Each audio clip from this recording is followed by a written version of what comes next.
We get how uncertain the future is. We've come of age in a complex world, face to face with problems we didn't create. So what's gonna happen next?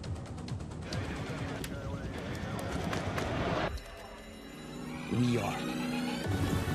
Because our future is the future. The life we have chosen has prepared us for this. So we're going to build bridges and hospitals in a day. We're going to save families from disasters and feed those left in the cold. We're going to do all this and more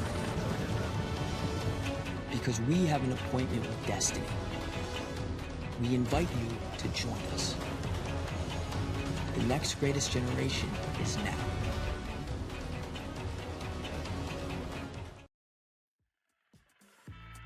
Well, hello again and welcome, everyone, to the Rally Cry Collegiate Series featuring Rocket League presented by the Army National Guard. If this is your first time joining us, you've skipped past all the hors d'oeuvres and appetizers and went straight for the main course, but you better sit tight in that seat. A 5-course meal awaits and plenty of colleges in this double elimination playoff bracket will hope to hand their opponents some just desserts. I'm Galgan alongside Relic, and Relic, it is finally time after 4 weekends of closed qualifier action to get to a 16-team double elimination, all best of 7 playoff bracket.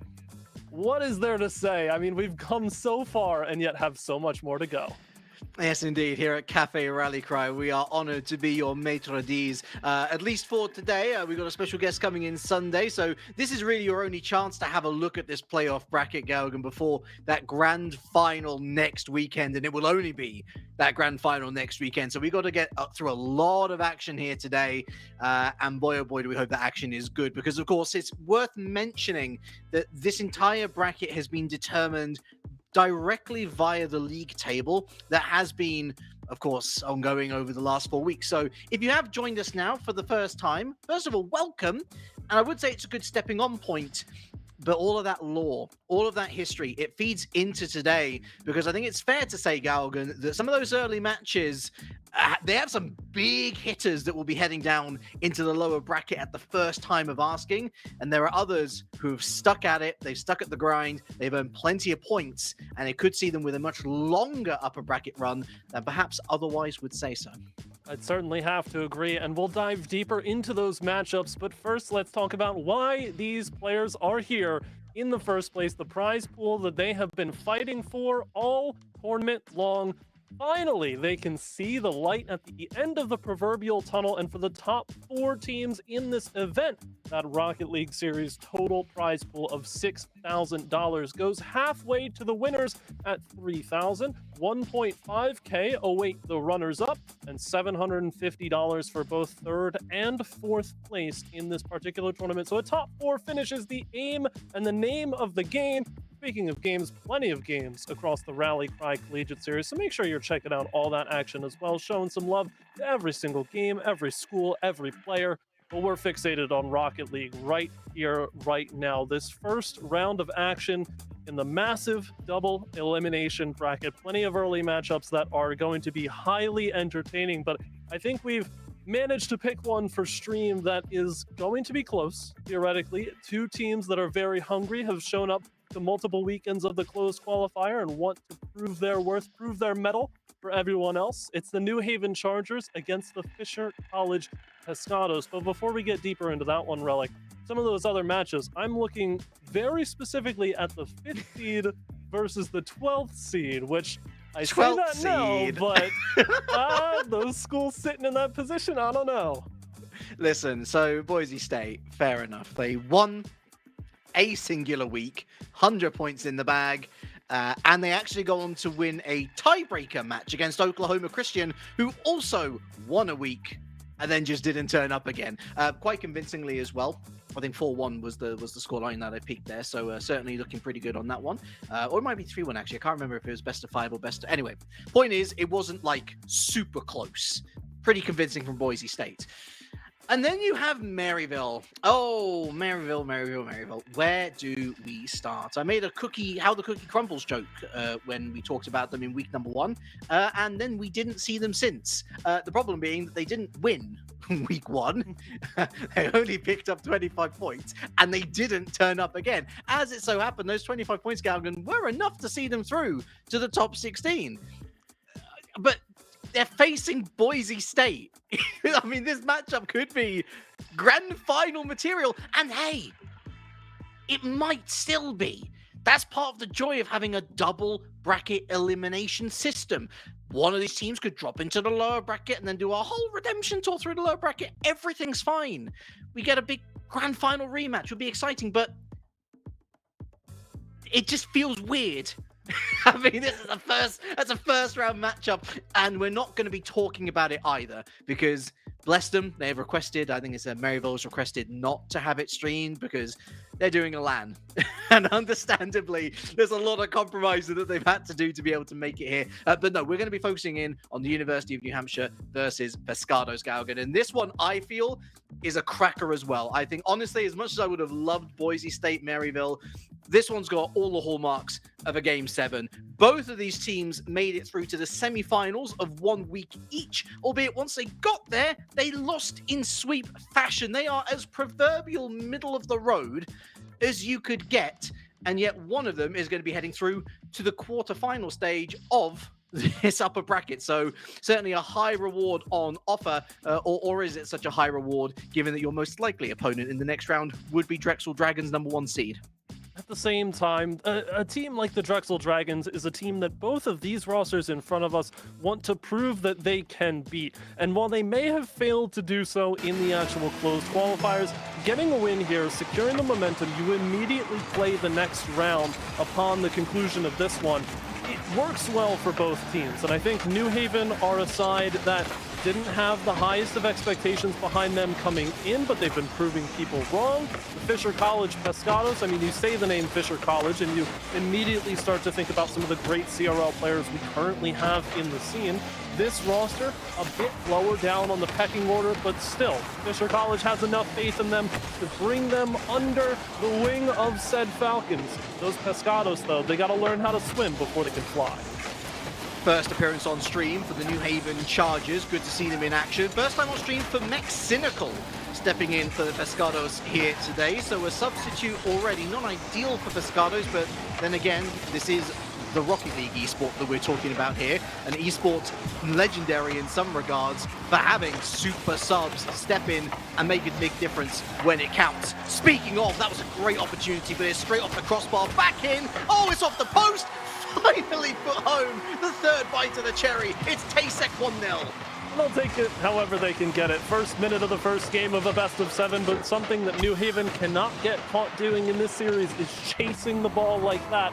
As soon as you lose control, Pescados all over it. They'll score no matter how shaky it looks. These two only separated by 5 points in the seedings. New Haven on 50, Pescados on 45, and we're just about to see why here as Oryx slams this one home.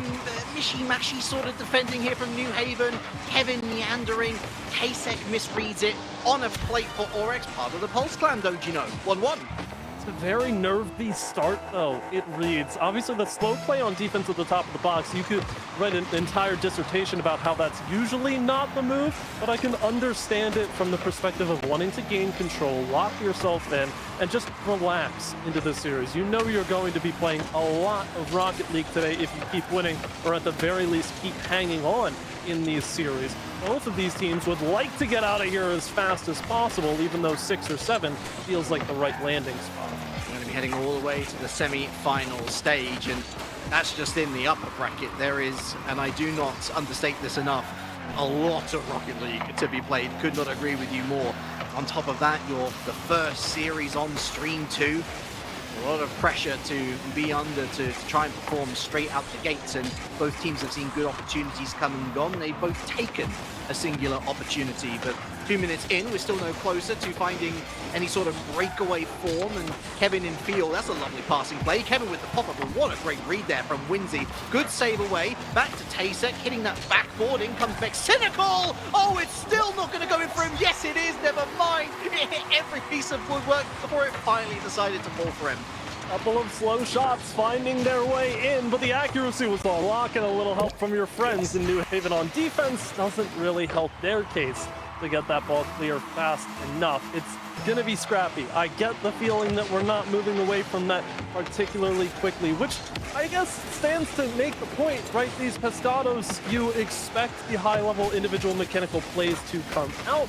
Maybe it's just taking a little bit longer for them to warm up into it, but as long as they have the lead, they feel as comfortable as they really need to. The attacking power just seems a little more in favor of Pescados. Setting up quite nicely, setting up excellent following opportunities. New Haven struggling to transition down the other side of the field with any sort of conviction thus far. Even Tasek here, putting the car into reverse and then 90 degrees up, gets past one, not going to get past the second, and that's a big overcommitment there. Cynical, he's got to be the hero, and the hero he becomes, goes up again, throws it down the other side of the field. Is this going to be a box-to-box champion moment? No! Runs out of boost, runs out of talent, but Kevin's there in the wings. 3-1. It feels too easy at a certain point for Pescados, but they just walk it right back. The green light was on for New Haven, but they threw everything forward, and you're going to get burnt very easily in a sequence like that, so I'm not particularly shocked that we get a Pescados goal at the end of that sequence. But what an effort, as you pointed out, from Cynical, who seems to want to will this team forward, which is great, coming in to replace False on this roster for this series. That's some pretty big shoes to fill. Doesn't look out of place, does he? Not at all. Taking him a couple of minutes and he's good to go. Still that loosey-goosey defense persists. It's just New Haven's really not looking to poke and prod as much as their opponents right now. Another save by Marzi, but look at this. Pescados encroaching on enemy territory. Finally breaks 3 for Marzi. Was looking for that slicer shot maybe. Gets over the top of Tasek. Going to steal the 100 boost away. Well, Winsy, I should say, coming up, but there's no support there after, and it allows Evan to throw it downfield, burns more time off the clock. Tasek wins the race to this one. Oryx tries to throw it upfield, but again, disruption plays from Pescados, and even going with a bit of a heavy-handed back pass, it retains possession successfully. Level of comfort is exuded very well, forcing New Haven to play it central on top of their own zone. Kevin comes through to the bar, and it bounces a few times for good measure, but it still finds the bat. Tasek, again, it's another lovely setup play, forces Marzi, Oryx, and, well, Winsy almost tying shoelaces over each other there, rotation out of whack. And Pescados have just looked far more secure in the midfield. And again, these transitional plays are the big difference maker in my mind, Galgan. One is really good at them right now, and the other is barely able to string much together. And because of that, it leads to more chance creation and naturally more goals. Very difficult for New Haven to grab control in their own right. Looking for the first touch to initiate some plays, and they are gifted one at the bottom corner, but unable to put it home. Winsy will turn this one back around, but the damage has already been done. Chaos wrought by those Pescados. They've grabbed the first game, and it really doesn't look too difficult for them, which is a concerning sign. New Haven know they can't play passive against this Pescados side. They need to get in their face, bring a little bit of their own medicine to this equation. Until they do that, the Pescados will continue to roll. A trip to the doctor's office, the initial prescription, maybe not the right one, Galgan. Felt like it was two teams who were trying to play a similar way, just one team far better at it than the other, which I feel is just a rehash of something which I said in a little bit more detail, but I feel like the problems are actually wider here if you're New Haven Chargers, because if you're going to have limited opportunities, or indeed, if you're struggling to get out of defense, how do you change to be able to break hold of the choke that your opponents have you in?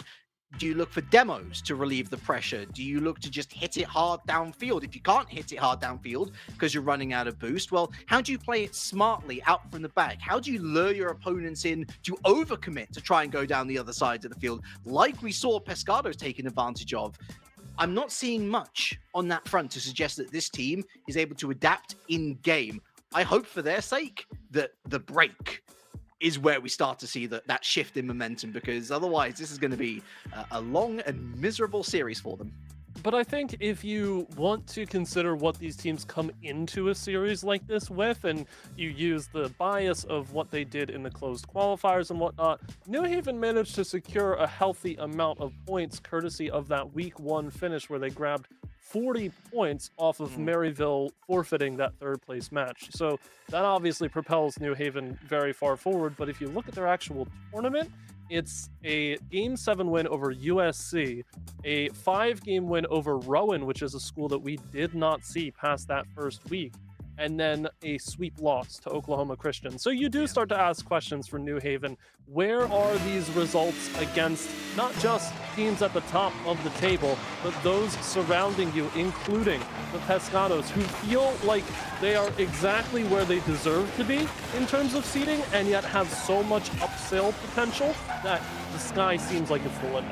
I think that's spot on, mate. I think that's absolutely spot on. I look at Pescados, and we're looking at it here. Mexinical's gone.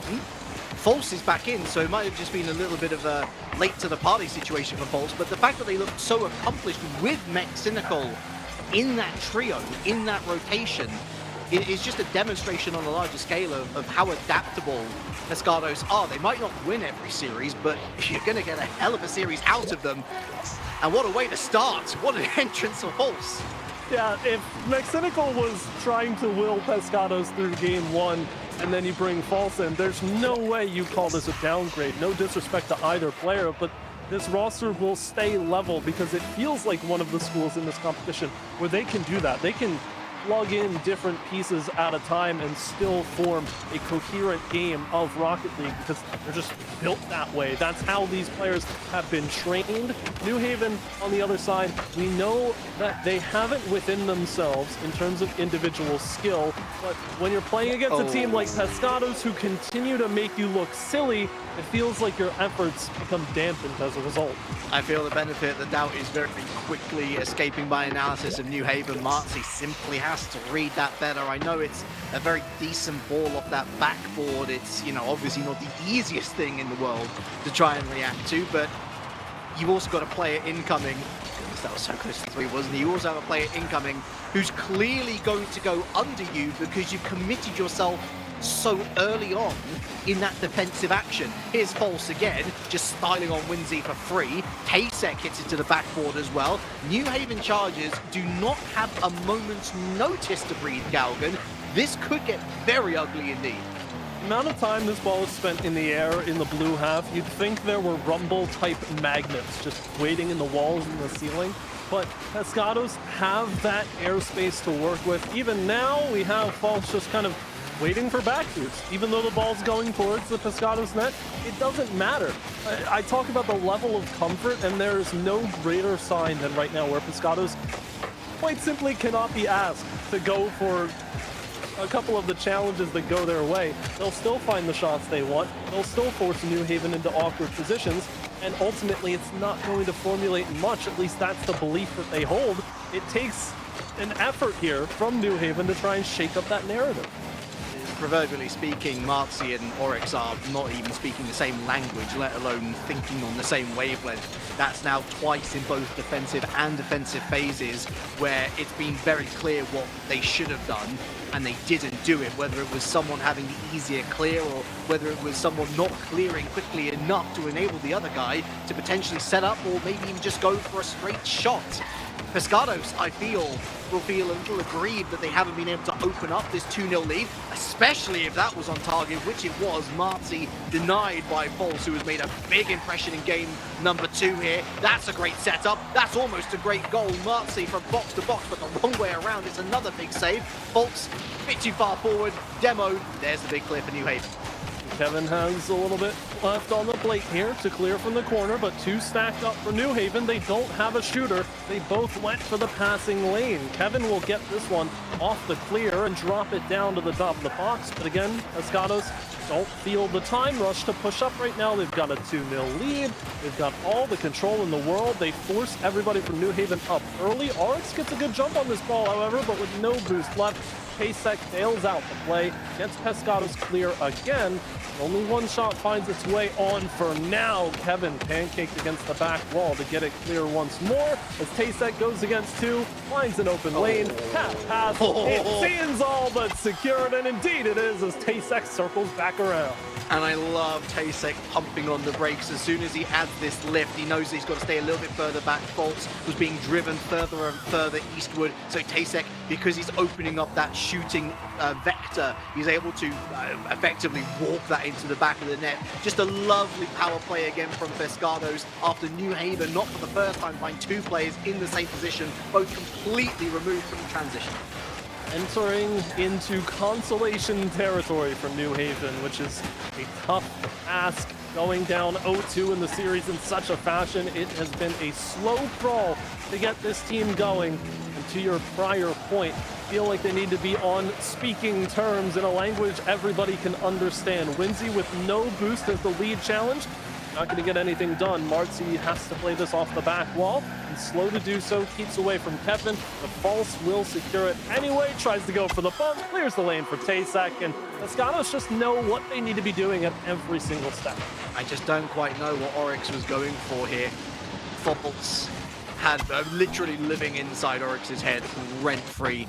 It's either the sign of someone who's a little too desperate or the sign of someone who clearly knows when they are well beaten. Pescados have taken to this playoff bracket, Galgan, like a duck to water. The New Haven Chargers, more like a brick. Just about 30 seconds to go. Hard to get a brick up into the air very easily, and, well, I mean, had to get up into the air to provide any resistance to Tasek, who it just kind of feels like freestyling at this point, taking a page out of Oryx's book from Time at Pulse and just taking the ball, doing whatever needed to be done. A bit of stab padding, obviously, for Pescados. Their one greatest enemy from this point onwards, and I'm not talking about the next 25 seconds, it's very evident who won this particular game, but more looking towards Game 3 and Game 4, where they are now really talking about potential sweep territory here in this round of 16. They got to avoid that complacency. They've got to stay as humble as before, because we got to give credit where credit is due. As much as we can ring on New Haven and the many mistakes that they have accrued, more so especially here in this second 5-minute period, Pescados have been practically flawless. Rotationally speaking, they've been fantastic following the opening 2 minutes of game number 1, where both sides were a little bit nervy. You know, they've hooked onto this early momentum that they've been able to find for themselves, and they're playing with confidence, and that's lovely to see. Right. This is the conversation that you never really want to have only 2 games into a best of 7, but you start to think about future opponents in this bracket, right? It's Drexel Dragons for the team that wins this series, and it's Michigan. I mean, well, okay, we're making assumptions that Drexel Dragons are going to beat Michigan State. Yes. It would be Drexel Dragons if they win, and it would be Michigan State if you lose. At a certain point, while I don't advertise this for players because I like to see comebacks, I like to see entertaining games of Rocket League, at a certain point, you think about New Haven, their position in this bracket, and how they expect to finish up. I don't think they're particularly worried about Michigan State. Again, a late addition to this bracket, courtesy of an unfortunate FF that led to everybody getting bumped up, and Michigan State on that 17th spot got their berth in. I don't think New Haven are particularly worried about that, but I do think they're struggling to find answers in a sense that makes it seem like they will before the 4th game of the series is over. I don't know how soon they start thinking about that next matchup potentially against Michigan State, but it's just another wrinkle to add. I think at a base level, you have to take this 5 minutes at a time. If you are a member of the New Haven Chargers right now, try to lock yourself in, get that communication unlocked, passing plays, some level of efficiency that we haven't quite seen yet. Yeah, good news is it's beginning of the day. I mean, it's coming up to 8:30 p.m. where I am, but you get my meaning. It's the beginning of the bracket. It's the beginning of this playoff tournament. So you'd be forgiven for not being at your best, but I think it is very ominous when after game 1, cliche book again, historically the most anomalous of games in a best of 7 series, game number 1. You never really see that sort of form continue on for the rest of the series, but we did, Galvin.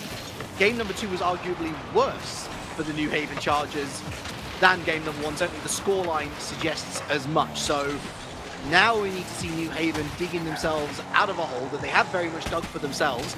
And I think it calls on them just getting back to basics, making those individual calls, or just having the defense of Pescados completely abandon their post. Well.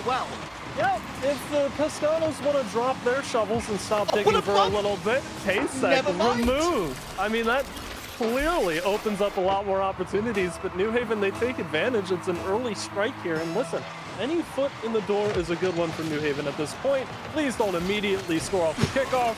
I think it's going right into the back of the net. Oh man, that is brutal. Here I was, not giving Winsy fair respect, but Oryx, again, I don't think there is a defensive bone in his body, at least not for this particular series, because that's twice now where they've gone for some sort of save, and they've just completely missed the ball. Right? Speaking of, that's how you save. Brilliant reactions from Tasek off the line, but Marty gets another chance, and this time it's Kevin Pescados holding strong here at 1-1.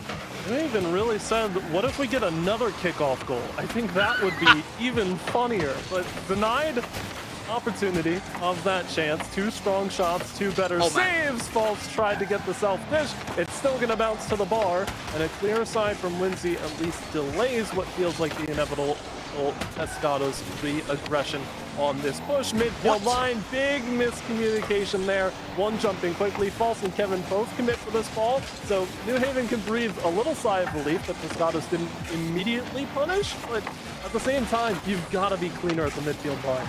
Somebody's got to make the call here. If it's Oryx or if it's Marzi or if it's absolutely nobody, stop double committing. Like, this is immediately limiting what they can do in the midfield. And the fact that Kevin, from the midfield line, that ball goes completely unopposed into the back of the net. I don't know whether that Pescados player was enough of a distraction. I'm not angry, Galgan. I'm just disappointed. Right there with you. Speaking of. Okay, you know what? Never mind. Now we're entering the silly part of the series. Silly series, where things just don't seem to matter. Winsy gets a kickoff goal here. It's a very nice calculation there to send it towards that near side on the early jump. I mean, that's the level of proactive play you need to see from New Haven to take a step forward. They'll collect this kickoff as well. Just about 3 minutes ago, Oryx trying to hit Marzi. Idea was there, execution a half step away, but it feels like New Haven are getting a little closer now. In a sea of inconsistency, it feels like Winsy is the one vessel providing calm, but even they themselves cannot stop Pescados from finding so much space in their own territory. False in particular continues to look strong, but this defense, not so much. I'm going to try and credit the Chargers on this one. I think they've done a lot better in the transitional phases, especially since game number one. And I like these demos. I don't like that clearance, though. I love that interception, though. And guess what? It's Winsy again. If anybody's going to take this series by the scruff of the neck, it looks like it's going to be him. Far too often earlier on in these games, we saw Pescados with shot after shot, chance after chance. I'm right there with you. It feels like New Haven are mitigating that little by little as that riskily passes by the top of the box. Winsy looks for a quick clear. It does play it to the weaker side of the Pescados rotation, but False completely nullifies that narrative. Gets it off the ground. Marzi with a block here to stop Tasek from getting the shot immediately on, and Oryx will clear aside. New Haven may not have every offensive chance that they want, but they're certainly trying their best to keep Pescados out of the zone themselves. Oh my goodness, Marzi bumping Winsy out of position. Oryx at that back post was never going to get to that. Tasek actually forced to go all around the world and back, but kind of sets up Winsy in a way. Successful bump. Marty with a successful chance, but Winsy, you've got to turn around quicker. There is an opportunity there. Maybe not confident enough in the limited boost reserves that he had. Now going for a bump, not going to find it. Pulse with the continuation of this play. Pulse Oryx expends all the boost. Marty, great readjustment and a nice pinch downfield. Anybody's guess, but you feel like Pescados will have that one clear-cut opportunity over their opponents. And there it is. When you look at a play and you see it's a 3 on, I'd say 0.5, honestly. Marzi was there, but only really in spirit rather than physically. That's the difference right there. New Haven can start to play as fast as they want, but Pescados, like the older brother holding their sibling's head at a distance, just kind of understanding, oh, so you want to play for real now. We have that second gear too, and they can step it up just as easily as you're seeing here. That was a solid +1 on the XG chart. How on earth would you miss from there is the question that I ask. I'm sure that I would most certainly find a way, but these Pescados are most certainly continuing to put together much better shots than even I could imagine. Just 35 seconds left on the clock then. Still a 1-goal game, still a chance for the New Haven Chargers. It's 3v1. How on earth do you not take advantage of that situation? Kevin allowed to go away scot-free. Ping pong, bottom pocket, 4-2. It's truly unfortunate, though, because you said 3-on-1, but they drew a tiny little sea bear circle at the top of the box and all sat within it as if they were scared that the Pescados would run them over and completely decimate any chance of winning. The chance was there. They couldn't jump at it, and unfortunately, they suffer the consequences. They'll go down 3-0 in this series to the Pescados. Yes, as a Sonic fan once said, when will you learn? When will you learn that your actions have consequences, albeit in a much higher octave than what I provide here today for you folks? But you just look at the scoreline in front of you. It's 4-2 in the game. It's 3-0 in the series. And I don't see a way for New Haven Chargers back into this, bearing a Scooby-Doo moment where they take off the mask and they're a completely different set of players. At the same time, on the flip side, Pescados, we talked about them being in form in this playoff bracket because there have been question marks of their own right in the closed qualifiers about not getting it done against teams on the top of the table. Make whatever case you want to or don't want to about the Drexel Dragons actually being the 1 seed in this field. They showed up to every tournament. They were grinding out constantly against teams that they played multiple times. They have every right to be in that top spot, and the Pescados are going to have to play as well as they can to take them down. But nothing out of these past 3 games has convinced me that Pescados are shaky right now. They're looking like they're in their best form, which is exactly what you want out of a team going into the playoffs, especially considering all of the playoffs, except for that grand final, are played on this weekend. Of the 2 goals that the Chargers scored, there was maybe one whoops moment from Pescados. The first goal, which we thought might be a whoops moment, actually turned out to be a brilliant bump play. So on the one hand, yes, I mean, look, as much as I say I don't see much of a chance, there is still a sliver for New Haven Chargers. I think that overall, if they put their faith in Winsy and if they cut it out with the double commits, they are capable of taking a game off Pescados, of that I am sure.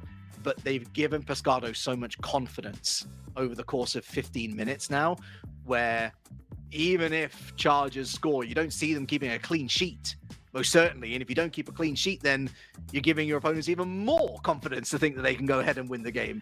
Uphill battle is probably the best description for this upcoming 5-minute period. I agree with you. I think it is very true. Battle bus! Oh, it's a battle bus! Oh, there we go. Here we go. Fantastic. Thank you, New Haven.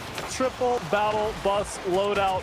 The battle bus brigade. Conceded. Exactly. I'm very happy No to way. see this. They're having fun. Oh, no, Relic. No. They should have scored. They really should have scored. That's the worst part about it. Oh. Maybe in a different car. Maybe in what do we reckon? One of the Ford F-150 perhaps? Bigger hitbox? Maybe. I don't know. That's a hypothetical. It's a dinky little thing, isn't it, for a bus?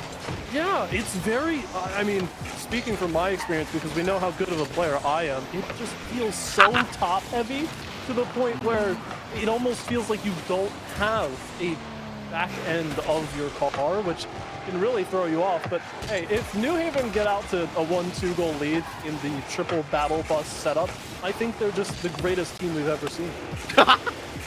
Well, never mind. Yeah. Tay6 says, hey, how about my musty fake into an opening goal. How about that for them apples?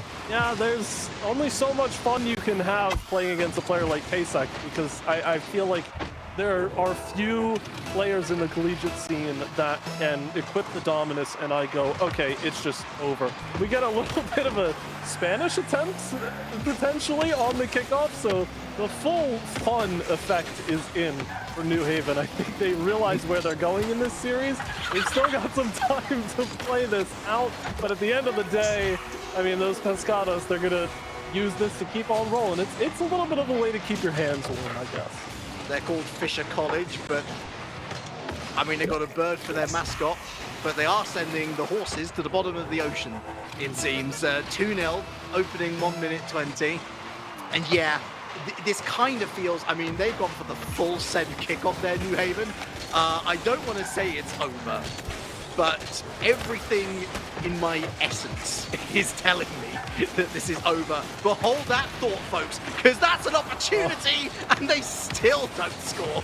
It just, every single time New Haven has an advantage on the attacking side, they just throw everybody at the first shot. It is routine. Like, they will all dive towards the goal line at the same time. And I get that that gives you a pretty good shot of scoring that first shot chance that you get, but as soon as Pescados get the save away, we've been touting this team's ability to transition and provide counterattacks, strong ones at that.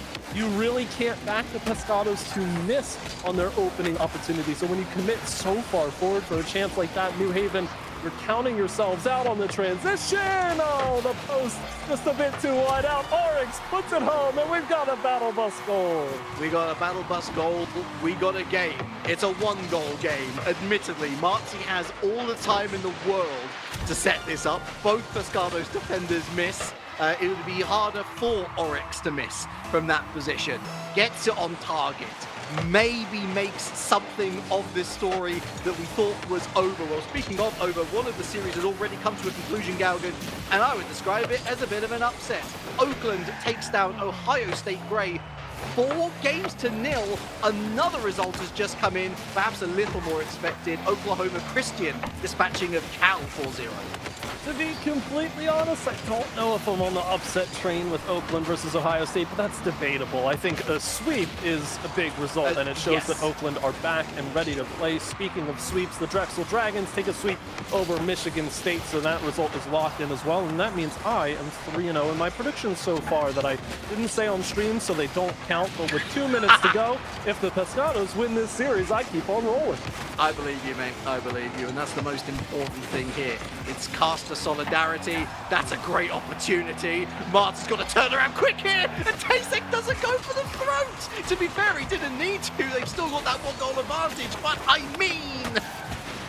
It's certainly looking like New Haven have more than a couple chances to tie this one up and make it a very interesting non-conclusion to this best of 7, but another 2-on-1 as Kevin goes central. False a bit too far forward, not going to get much done, but it's sent back on target by Marzi. Not really where you want to put the ball. Pasek will pick things up where they were left off. Sidewall again. Sets up Marzi for a dribble back the other side, but just robs it back anyway. Double the commit, double the power, but sent right into the wall. And Oryx just has a free parking space to flank that ball nice and neat at the top corner. Not so much red, but more like the Rally Box live here on twitch.tv/rallycry2. Another result just in. Terps taking down Thomas 4-0. I think that's probably going to be 4-0 for your predictions as well, Mr. Galgan. Moving forward, though, they're still waiting on the result of this one. Pescados with a slender lead still. I mean, listen, Pescados, I think that complacency has fully set in. They got 30 seconds to hope that it doesn't bite them in the behind. You would hope that New Haven were able to score on the chance they just had. Marzi jumps at this one, but a whole lot of resources committed, so Kevin goes up high, down low, 1-2. No touch from Tasek, 3-on-1 if False isn't careful here, but Winsy has no boost, and Oryx had the ball hit over top. Now 2-on-1 back the other way. False tries to take it low, cannot quite succeed. This game is now officially on ice. The Pescados with a 2-goal lead and 8 seconds to play. You back them for the sweep. As soon as you saw the singular battle bus, let alone the 3, you kind of had a feeling that this would be a victory lap for Pescados. Not exactly the most flawless of victory laps. Maybe a stumble, maybe a bruise along the way here. That one goal for Oryx, the lone light in what has been a pretty dismal series for the Chargers. They'll be dropping down into the lower bracket to meet up against the Michigan State.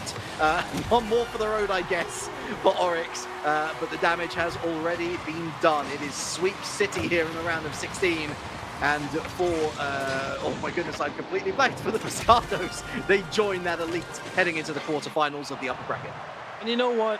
Fair play. This brings me back to the point I made in the middle of this 4-game series, where you never want to be having the conversation 2 games into a best of 7 about who your future opponents are. But as much as we can joke and jest about the triple battle bus setup here for New Haven and how they're not quite taking the game as seriously, you almost kind of wonder that with the long day ahead and with however many matches they think they can take in the lower bracket, you don't want to take that 4th game seriously. I know that sounds very counterintuitive. Teams want to win as many games as they can, but New Haven, not so much admitting a sense of hopelessness, but more so wanting to mentally reset themselves for a series that they back themselves to take against Michigan State. After that, they'll be playing the loser of match 16, I believe, which is Terps and Oklahoma Christian. So a tall task going against either of those teams. You need your mental to be in the best state possible. This, to me, reads as a full reset. Just completely forget this series happened and lock in for the lower bracket. And I'm completely with you, and I'm so glad that's the case, because given the amount of times that the Oryx and Marzi were stepping on each other's toes during that series, I mean, I would have gotten frustrated. I would have been livid. Admittedly, you don't know what the situation is like in comms. Were there comms and they were just making the same mistake?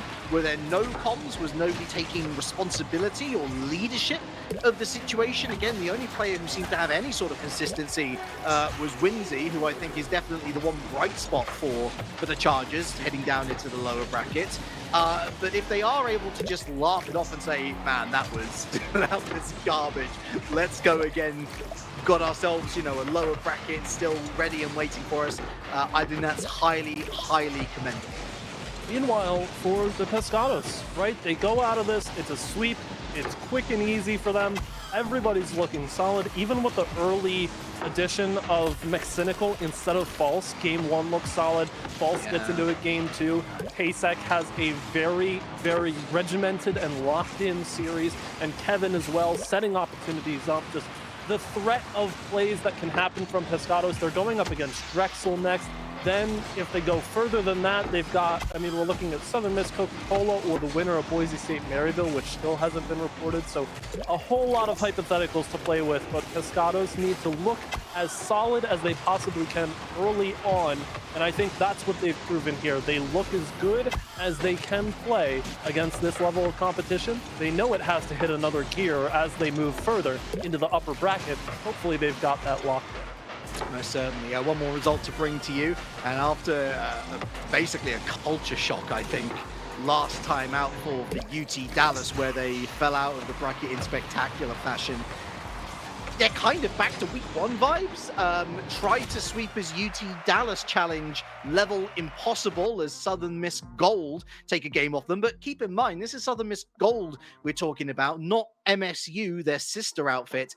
I think that is actually a very impressive series performance from UT Dallas, as they're going to be heading up against Oakland University in the quarterfinal stages. As you say, there's still an entire round match where we still haven't found out who's going to be going where. Boise State Maryville, Southern Miss Coca-Cola, Bowling Green State.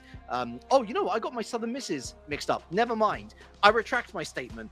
Losing a game against Southern Miss? What on earth's going on, UT Dallas? Or maybe I'm downplaying Southern Miss Gold. Let me know, chat. But looking at this head-to-head, very evident on the stats side of things how Pescados won this. Oh, triple the amount of goals, almost double the amount of shots, and not too many more saves to make. New Haven's accuracy was left wanting. New Haven's defense was left wanting. Pescados could not have hoped for a better start to this bracket.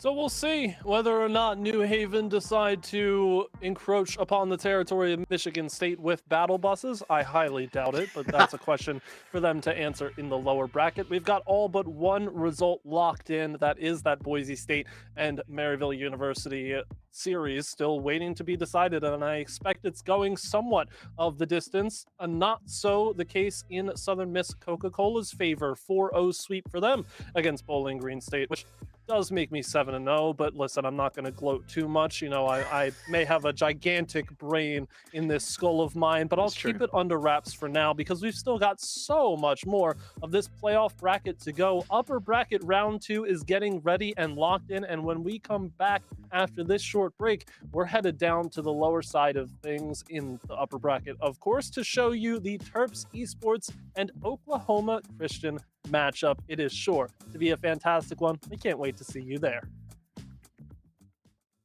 Our generation isn't turning away from the world's problems.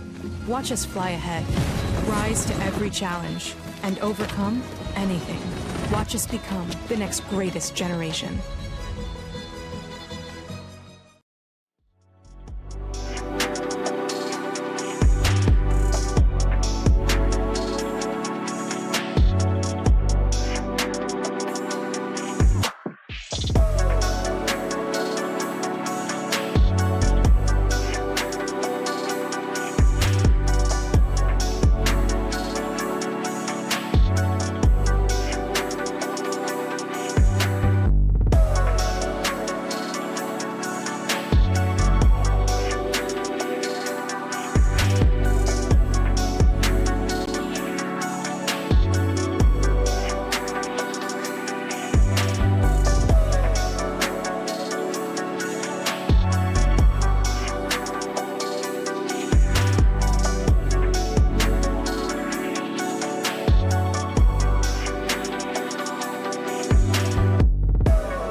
Our generation isn't turning away from the world's problems. Watch us fly ahead, rise to every challenge, and overcome anything. Watch us become the next greatest generation.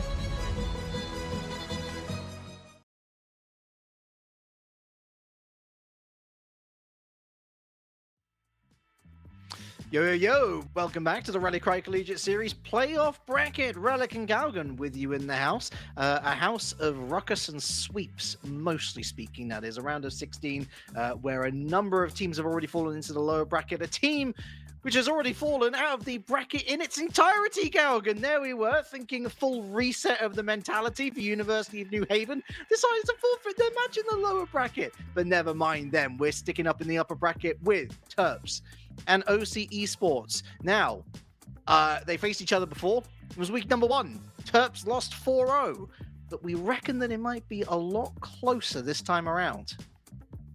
We do.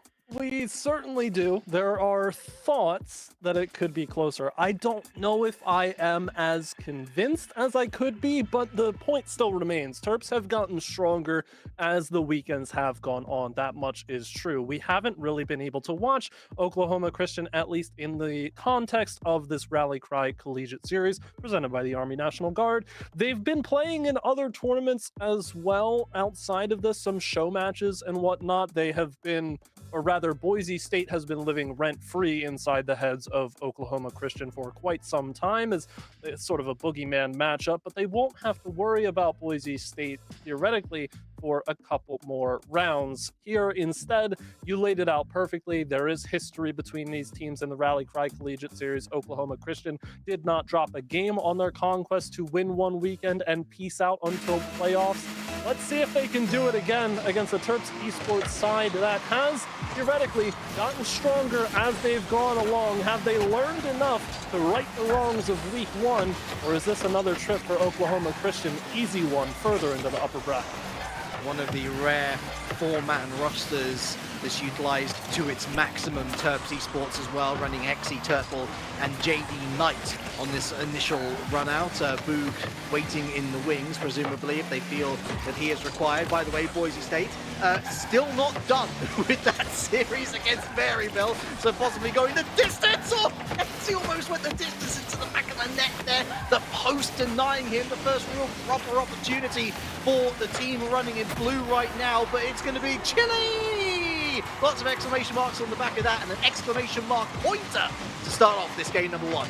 We'll look to swap around the logos at the top. I believe we've got Terps Esports on the blue side and Oklahoma Christian on the orange right now. Correct. But the point still stands.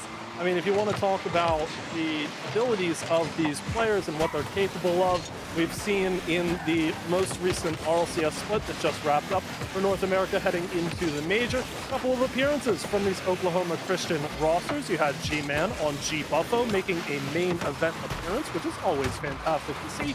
Chili playing on Fear My Chili Lightly, I believe, was the team name in RLCS, so absolutely incredible. Chicken as well. I cannot remember. I know he was on a roster that made it just barely outside of a day 3, if I remember correctly, but still solid results from all 3 of these players. They clearly have it within themselves to pull off anything they set their minds to. It's all on Terps to try and shake up those expectations. Terps have a tenacity, though. That's the phrase I've been going back to. Terps have a tenacity. And although they are currently 1-0 down, they certainly have the ability to get... I mean, goodness, they arguably should have been leading for that Hexy chance, but for the woodwork. If only the goal had been a little bit wider, Chili bullying JD Knight. They need to make the goal any wider when it's wide open, but no chance forthcoming. G-Man sensible off the backboard. Maybe he got a call off, and it was a call off from Chili. That's going right to the back of the net. Not Chili. My apologies. It's the Chimkin Dinner. Chimkin Dinner. Fantastic. Nice eats there. Again, Oklahoma Christian with the 2-0 lead going on early into this. I've got to touch on this now, Relic, because it just popped up and we have to point it out. The laptop LAN diff is real for Maryville University. They've squeaked out a Game 7 win over Boise State. That'll propel them into the upper bracket further, which I'm sure they are ready to play more of this on top of the LAN there at G-Man, though, tacking on more for Oklahoma Christian. Yeah, JD9, not much he could do there. I think he actually does very well with the limited options available. It's just a brilliant reaction from G-Man to drop it down the Salt Bay pinch 3-0. Terps getting absolutely buried in these opening stages. Here I was with some hope, some optimism for them, but this OC roster is now certified RLCS caliber, and you can't be making mistakes like that. Hexy with a crucial interception, double commit breaks down the play, but not for long enough because there's Chimkin to throw it right back into the blue third. Chili round the corner, double commits on the backboard, Terps all over the place. I have to say, one of the most relatable moments I've seen all tournament long from a player through a turtle. Just watching the ball go by and knowing it's helpless. There's nothing I can do here. But at the end of the day, it's still an uphill battle. Chimkin is going to follow through, and Chili taps it home. It looks too easy for Oklahoma Christian right now. Solid oof moment. The number 3 seeds up against the number 6, but we're starting to see why that seeding doesn't exactly tell the whole story. OC Esports rocked up, rocked the boat, and then just didn't appear again until today. In fact, actually, they did appear once again, but that was in a tiebreaker match with Boise State, as you previously mentioned, Galgan, inside their heads right now, Boise. 3-0 victory in what was a rare best of 5 in the Rally Cry Collegiate Series. Nevertheless, OC Christian are pretty cracked as a squad, and they are showing and demonstrating to all of us right now why they should be feared. Terps showed no mercy. Simply put, they've got to take their chances when they arrive, because otherwise these sorts of results are going to become a lot more frequent. So still within the first game of this best of 7 and hoping to break some habits right now, Terps, as they've advanced to this stage, courtesy of a fairly easy series, I guess, by the stat line and the score line against Thomas College, but not so here against OC. 4-0 the score just in game 1 alone. As the ball sent back towards Oklahoma Christian's area, but it doesn't stay there for very long, and a redirect makes JD Knight jump into action much earlier than the rest of Terps and the defense would like to do, but they're getting the ball played every which way except for into their hands. And it's clearly a recipe for disaster. They're finding every single way to stretch out here. Just look at the confidence, or lack thereof rather, of Terps Esports, where they are continually placing 2 players in defense, looking to help them, or to help each other try and break out of the backline, and yet, even 2v1, OC Esports has them eating out of the palm of their hands. It all seems so easy for OC. And we were talking about mental resets earlier in the case of the New Haven Chargers. I think a mental reset required in between games 1 and 2 now. Terps have definitely got the ability to make this a lot closer than what it's looking like. Save of the day from Hexy, case in point. But man, they look, when I said it before, Galgan, they're not going to get many shot opportunities against OC Esports. They're just not. So when they do find themselves in the final third, when they do get a shot on target, they better make it count. That's exactly the idea. You know, if it takes those miraculous saves just to get the ball clear, it's already 4-0. You have to start asking those questions of how you can get the ignition going earlier on. Make sure you show up to those first couple of minutes of the game.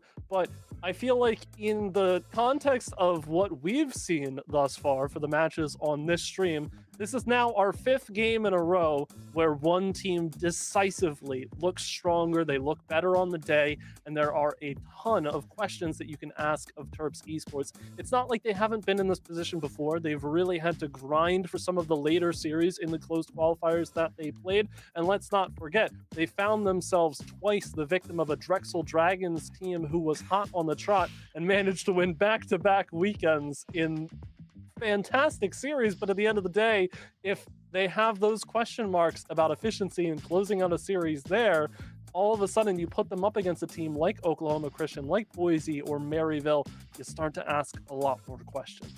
Yeah, I don't know what you had going into this one, Galgan. For me personally, I was thinking 2 games would be a brilliant result for Terps.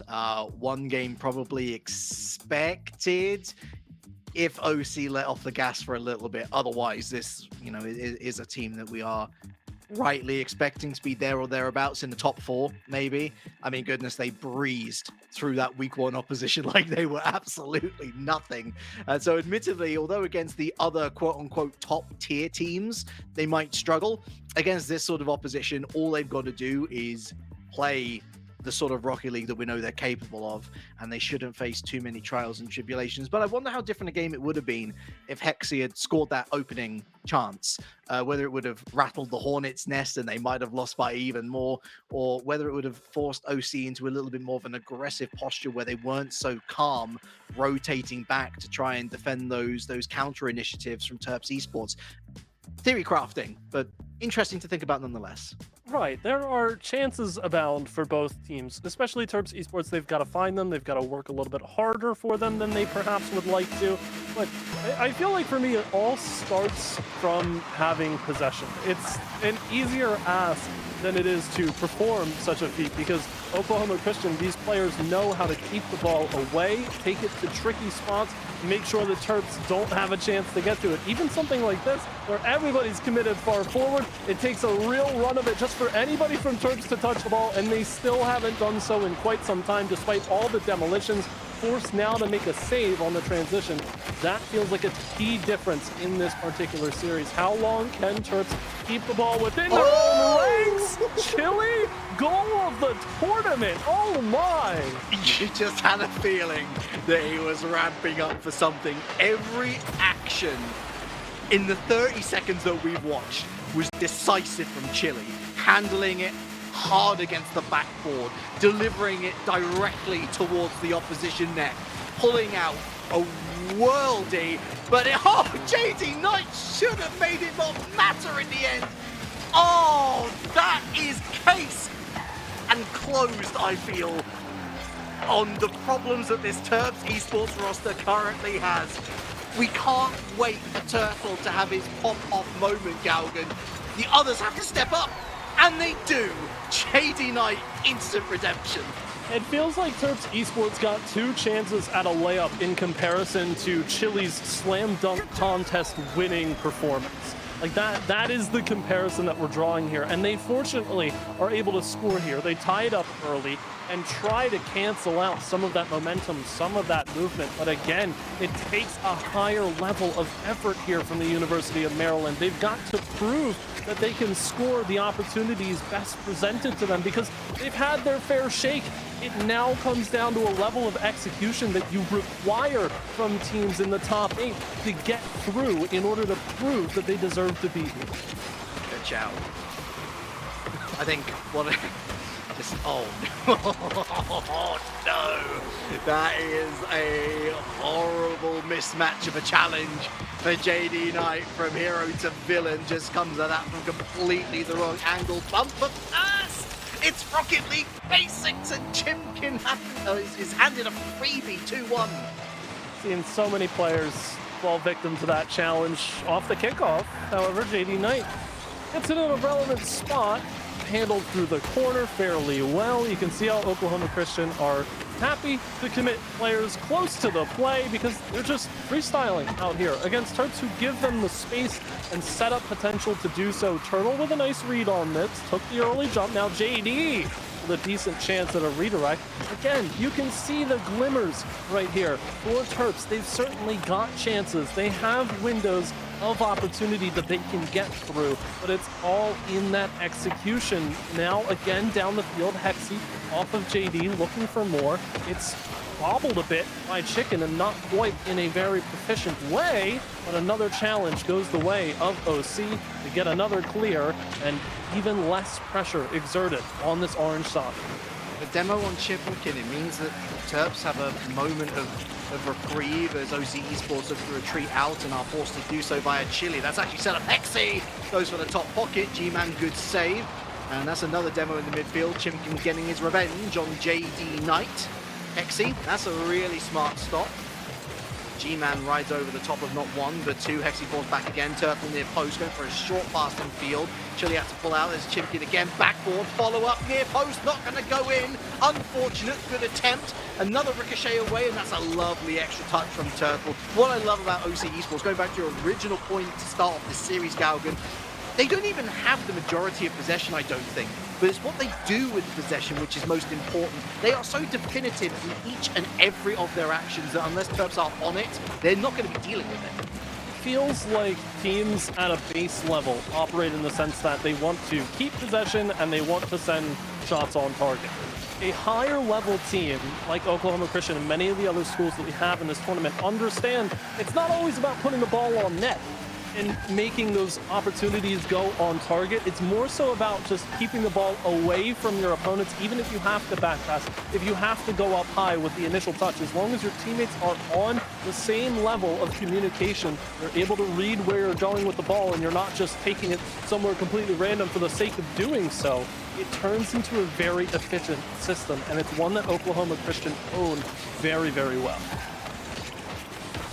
Chimkin of freedom of the land to throw it all the way down to the backboard, and that's a lost 100 pad there. The Turtle, who hands it off to G-Man, unfortunate really, tries to slip it underneath the crossbar, close but not close enough. Interception from Hexy. Chimkin, a little bit too much slice on that infield pass. Turtle, and it's Chili. There's JD Knight going up.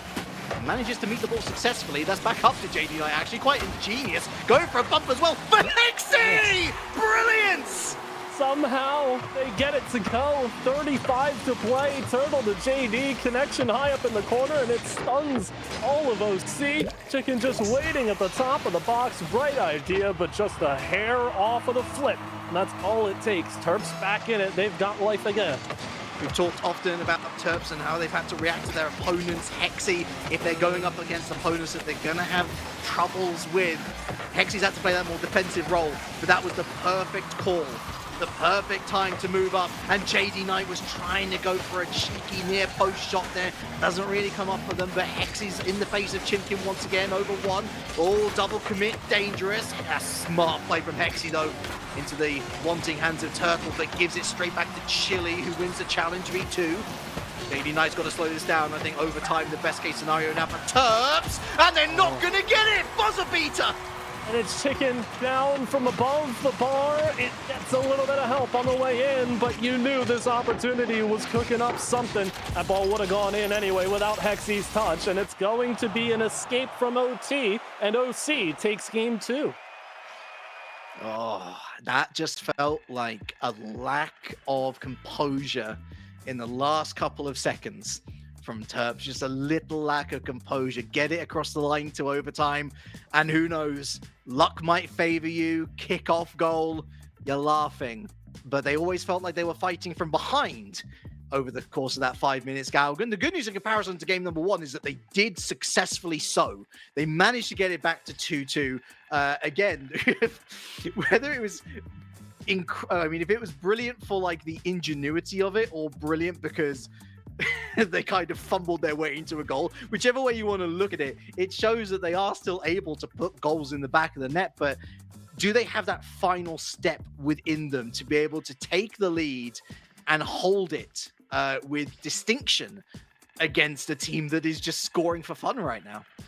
And I almost want to make the argument that on the opposite side of the field, if we know that Oklahoma Christian can score when they want to, seemingly, why does this game stay tied for so long? Why do we need a 0-second buzzer beater? Do you give more credit to the Terps esports defense, or do you take away some credit from the efficiency of shot taking from Oklahoma Christian? I feel like that's both a bit of a loaded question and also a bit of an unnecessary question, because you know that anybody on Oklahoma Christian can take a shot, put it on target well enough.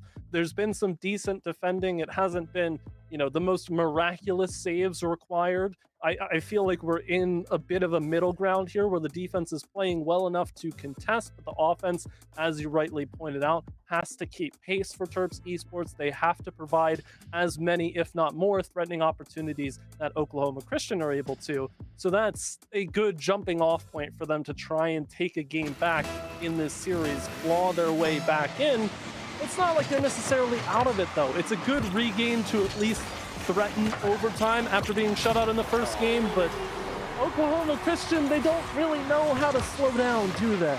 No, JD Knight gets a piece of it, but Chimkin goes straight for the head of Hexy. Has to go on a slight avoidance run, and those extra meters do add up. Not able to reach the ball in time to deny Chile from the opener. I want to bring us back to an early point in this broadcast, discussing the idea of it being a long day. We're going to be covering 4 best of 7s on stream here, and then it's not to say that every team will be playing 4 best of 7s. It's going to be, I guess, in theory, a minimum of 1 with the new Maven Chargers piecing out before they were even able to play in the lower bracket. But the point stands for those teams that find success. This is going to be a long day at the office. 3 best of 7s if you're going to make it into the semi-final, potentially beyond. So maybe OC Esports just holding back the very best for when they are going to face the very best, because, well, Terps Esports aren't right now. This was a stroller. Add on to that, again, it's 3 best of 7s if you make it all the way through the upper bracket. If you drop in the lowers at any point, you're playing an additional 4th best of 7 on the day, assuming that you make it to that top 6 that we're narrowing the field down to at the end of this day. So much at stake for both of these teams, and I don't want to keep having this conversation early days where it's like, Terps Esports, you got to start thinking about the lower bracket, but OC have not slowed down. They're now up 2-0 within the first minute. They've got a 2-0 series lead. Everything's working in their favor. They don't look particularly phased, even playing this ball backwards, still keeping things relatively under control. The University of Maryland, it needs to happen offensively. We cannot overstate that. They've got to show us that they have the firepower, but there's your first real big miraculous save for Terps Esports. I'm seeing a trio that's making the odd mistake, the odd miss, against a team that simply doesn't miss. Brilliant transition right to the backboard in the case of seconds. Chile lifts it up, toying with their food, it seems. Will the food find a chance to fight back? I guess the one silver lining for Terps is that OC has scored so early in the day that they've still got the lion's share of the game left to try and get themselves back on level ground. But my goodness, OC Esports look every bit the part of the favorites that we were expecting them to be. Big trouble as the middle of the field feels very open right now for Terps Esports, but they cannot get it going. The other side sees Oklahoma Christian threatening a third. As Chicken goes to the sidewall for a quick challenge. Turtle taps below. G-Man just to delay and keep it out of the path. And again, elevating that ball away from the carry zone for Terps Esports. Hexy with a good challenge that we've seen players fall victim to again. But Chicken redirects that one on target. Good early proactive stop. Hexy has a bit of clear air, but G-Man meets the challenge. Turtle trying to get this one underneath. Goes for the center pass, finds Hexy, but a huge resisting wall in G-Man. And they're able to stay more conservative. I mean, G-Man's been stuck in net for maybe the last 30 seconds or so, venturing out here or there in between just to, gather up a little bit of boost. But they are so confident in their midfield and in their aerial prowess that they simply don't need it. How Chile avoided the strafing run there and able to put together a save beats me. It's just the difference that this roster is putting down on the field. Less than 2 minutes left, Gary. Trying to clean this one up. Oklahoma Christian bring it home. No real scares to speak of. Take that 3-0 series lead. Not do anything too bombastic. Chicken off the corner wall. We get blocked by Hexy, who wants a second. Not going to find it. As Chile blocks again. Oklahoma Christian getting stuck in this corner just a little bit. Still not looking particularly troubled. They're happy to stack up quickly as G-Man takes that over the top. No boost left, tries to poke her back into the ball, but it's taken aside. Chile puts a quick one on target, rings off the post, falling right back into the hands of G-Man, who's just been waiting ever so patiently in the corner. Terps Esports need to take advantage of this high stack from OC, but time's starting to run out. OC positionally brilliant. You just see every challenge or every transitional play that they look to line up. Oh, hold that thought. Okay, they're absolutely fine. They have less distance to travel. Terps is utilizing way more boost simply because they're looking to close down the play. OC Esports has already turned up, and even in a moment like this where it's slightly scary, 2v1 versus the keeper, 2v0 versus the keeper, I am stunned into silence. It finally feels like it pays off for Terps Esports, but in the way that I don't think I've ever seen a team play as comfortably as OC when the ball is literally ringing off of your woodwork. Like, it's just There are so many close calls there for OC, and yet they seem completely unfettered. They finally pay the price, a la 1 goal here for Terps. They still need an equalizer with about 30 to play, but still, as unshaken as ever. OC threatened on the other side. Hexy tries to go back quickly, down to Turtle looking for JD cross. It's not going to happen yet. I don't even know, the defense broke down. It's bizarre, but that is certainly complacency from G-Man and Chili. Turtle, that's going to hit backboard and fantastic. Oh my goodness, Chili, can you find this shot? Can you find this shot? Oh, it's a spicy meatball! I just cannot believe what kind of a tear Chili is on right now. Like, you hit goal of the tournament earlier on in the series, and then you just do that for show. It's not fair. It's not fair to Terps Esports, and they clearly feel like they've been done wrong by it. But they've got 5 more minutes coming up to find a solution. It's the first of 4 in a row they need to take against this Oklahoma Christian side. Otherwise, it is a second best of 7 sweep in 2 matchups between these 2 teams. OC on triple match point. Not so much Chili con carne as Chili Gon carved them up. He is absolutely unstoppable right now. But we were seeing in the dying embers of that particular game, Galgan, a side that was demonstrating ego, many double commits, and if you're going up against, I don't know, your Thomas Colleges, your MSUs, your Southern Miss Golds, maybe you find yourself in a situation where you can get away with that. Against Terps, I don't think you are. If I'm the coach, I am I am berating them. Look at what you did in that last minute. Unacceptable. Get this across the line. Don't even give them a sniff, because this is going to be a statement win here in the quarterfinals if you can sweep Terps 4-0. You need as much momentum behind you as possible, because look, you're going up against UT Dallas or Oakland University in the next round, should you get it across the line. That's a difficult matchup. You can't be getting away with complacency here.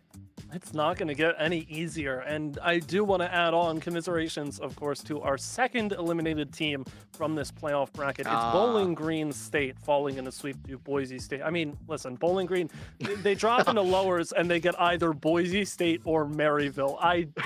I feel as bad as I possibly can for the unluck of the draw. But again, thank you for playing in this series. Of course, New Haven being the first team eliminated, still waiting on a couple other results to roll in. But I think our series is probably one of the quicker moving ones. That being said, if we do see a step up from Terps Esports and we get more than 4 games in the series, I'm very happy with that reality. I am keen to see what next level Maryland can reach, but at the end of the day, if we have to have the same conversation about the Game 4 mental reset going into the lower bracket lock-in, maybe that's the case. But for Terps Esports, it feels like a very open-ended comp for them here in Game 4. They just have to throw everything they can at it.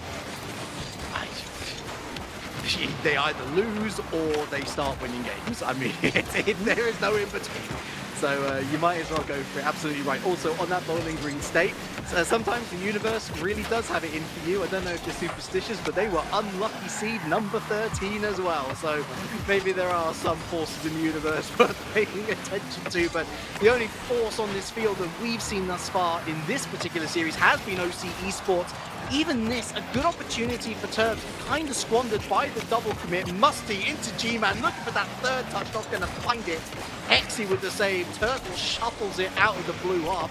1v1, 1v2 takes a little too long. And this is my biggest gripe with Terps at the moment, Galgan, is that they have these opportunities to transition quickly, but they just don't take it. They don't have the confidence to immediately head into the opposition half, swipe away at that shot, stretch whatever defense is there. They meander, they take their time, and they allow OC Esports to rotate back comfortably. I'm right there with you, because both of these teams get similar opportunities, but it feels like Terps Esports lack the venom that they need, the power immediately on that chance. Meanwhile, OC, they walk into the zone, they get one good chance, maybe that's the end of it. Turtle needs to score from this angle, and does. All right, what do we got going on here? What's the idea here? Begins with C, ends with Y. the name of the game is complacency. It's an overcommit. It's an overcommit because OC Esports was, oh, look at us, we can win 4-0 against Terps Esports. This is exactly what I was worried about. Terps Esports, I'm going to say it outright. They've been the better team for the last minute and a half. They've been really trying. Their opponents have not. And you know what the worst thing is? Their opponents don't have to try and they can probably still win this game. That's how good they are. But they're not going to win this game if Terps Esports continues to play as well as they are right now. They're soaking up the pressure. They're making the saves and the disruption plays when they need to, when they have to. They are putting their bodies on the line, and that is something to respect. It would be a little bit funny if we went to 7 in this series. Not saying Terps Esports can't win it from there, but I mean, obviously, if they put themselves in that position, anything is possible. And we all know anything is possible in the great game of Rocket League. Off the bar goes Chicken. It's a little too easy when the ball's handed to you like that. Terps just a little bit scared here. JD Knight and Heck, you can see there, like JD Knight has to make, he has to make the call near post. I'm up. Anything to indicate that he's going to be making that save. Hexy either doesn't hear the call, there is no call, and or he doesn't have any faith in his teammate to make that save. Loitering in front of net here, a shot opportunity goes a-begging yet again, and now OC Esports are able to throw it right down the other side of the field. Chimpkin on a plate for him, too easy, 2-1. It's too simple. And again, so many people pushed up. Chicken just catches, collects, and that is beautiful efficiency on the finish. But Hexy just alone on an island. There's only so much you can do. Gotta fling yourself at the play. Not enough to get it clear. And the difference, again, in transitions, rears its ugly head for Terps Esports. They cannot shake that curse against them, although off the kickoff, a decent shout to the bar, but again, a high press off of the first shot with no real power to follow through. They immediately have to back it up again. I just don't understand the thinking of Terps Esports. You found a successful formula and then, no pun intended, you turtled up, which is quite ironic given the Turtle's quite an aggressive player. JD Knight completely isolated. Chimkin absolutely cooks him. 3-1. Trouble scenes brewing right now. Quick challenge, all it takes. JD Knight, I mean, again, you don't really want to harp on a defender too much staying stationary down there. It somewhat makes sense for that opportunity. You don't really expect the challenge to come through. Pull off on the kickoff, and they may just find something out of it. A set play that works wonders. The fake. My goodness, and then the composure from Turtle. We were waiting for that aforementioned hashtag moment TM. Hexy puts it away, back to a 1-goal game. Not that that's going to work again, surely. Yes, they have to go for the regular kickoff. But here's G-Man, it's Turtle who's got to make the save 1v1! Oh, skilled!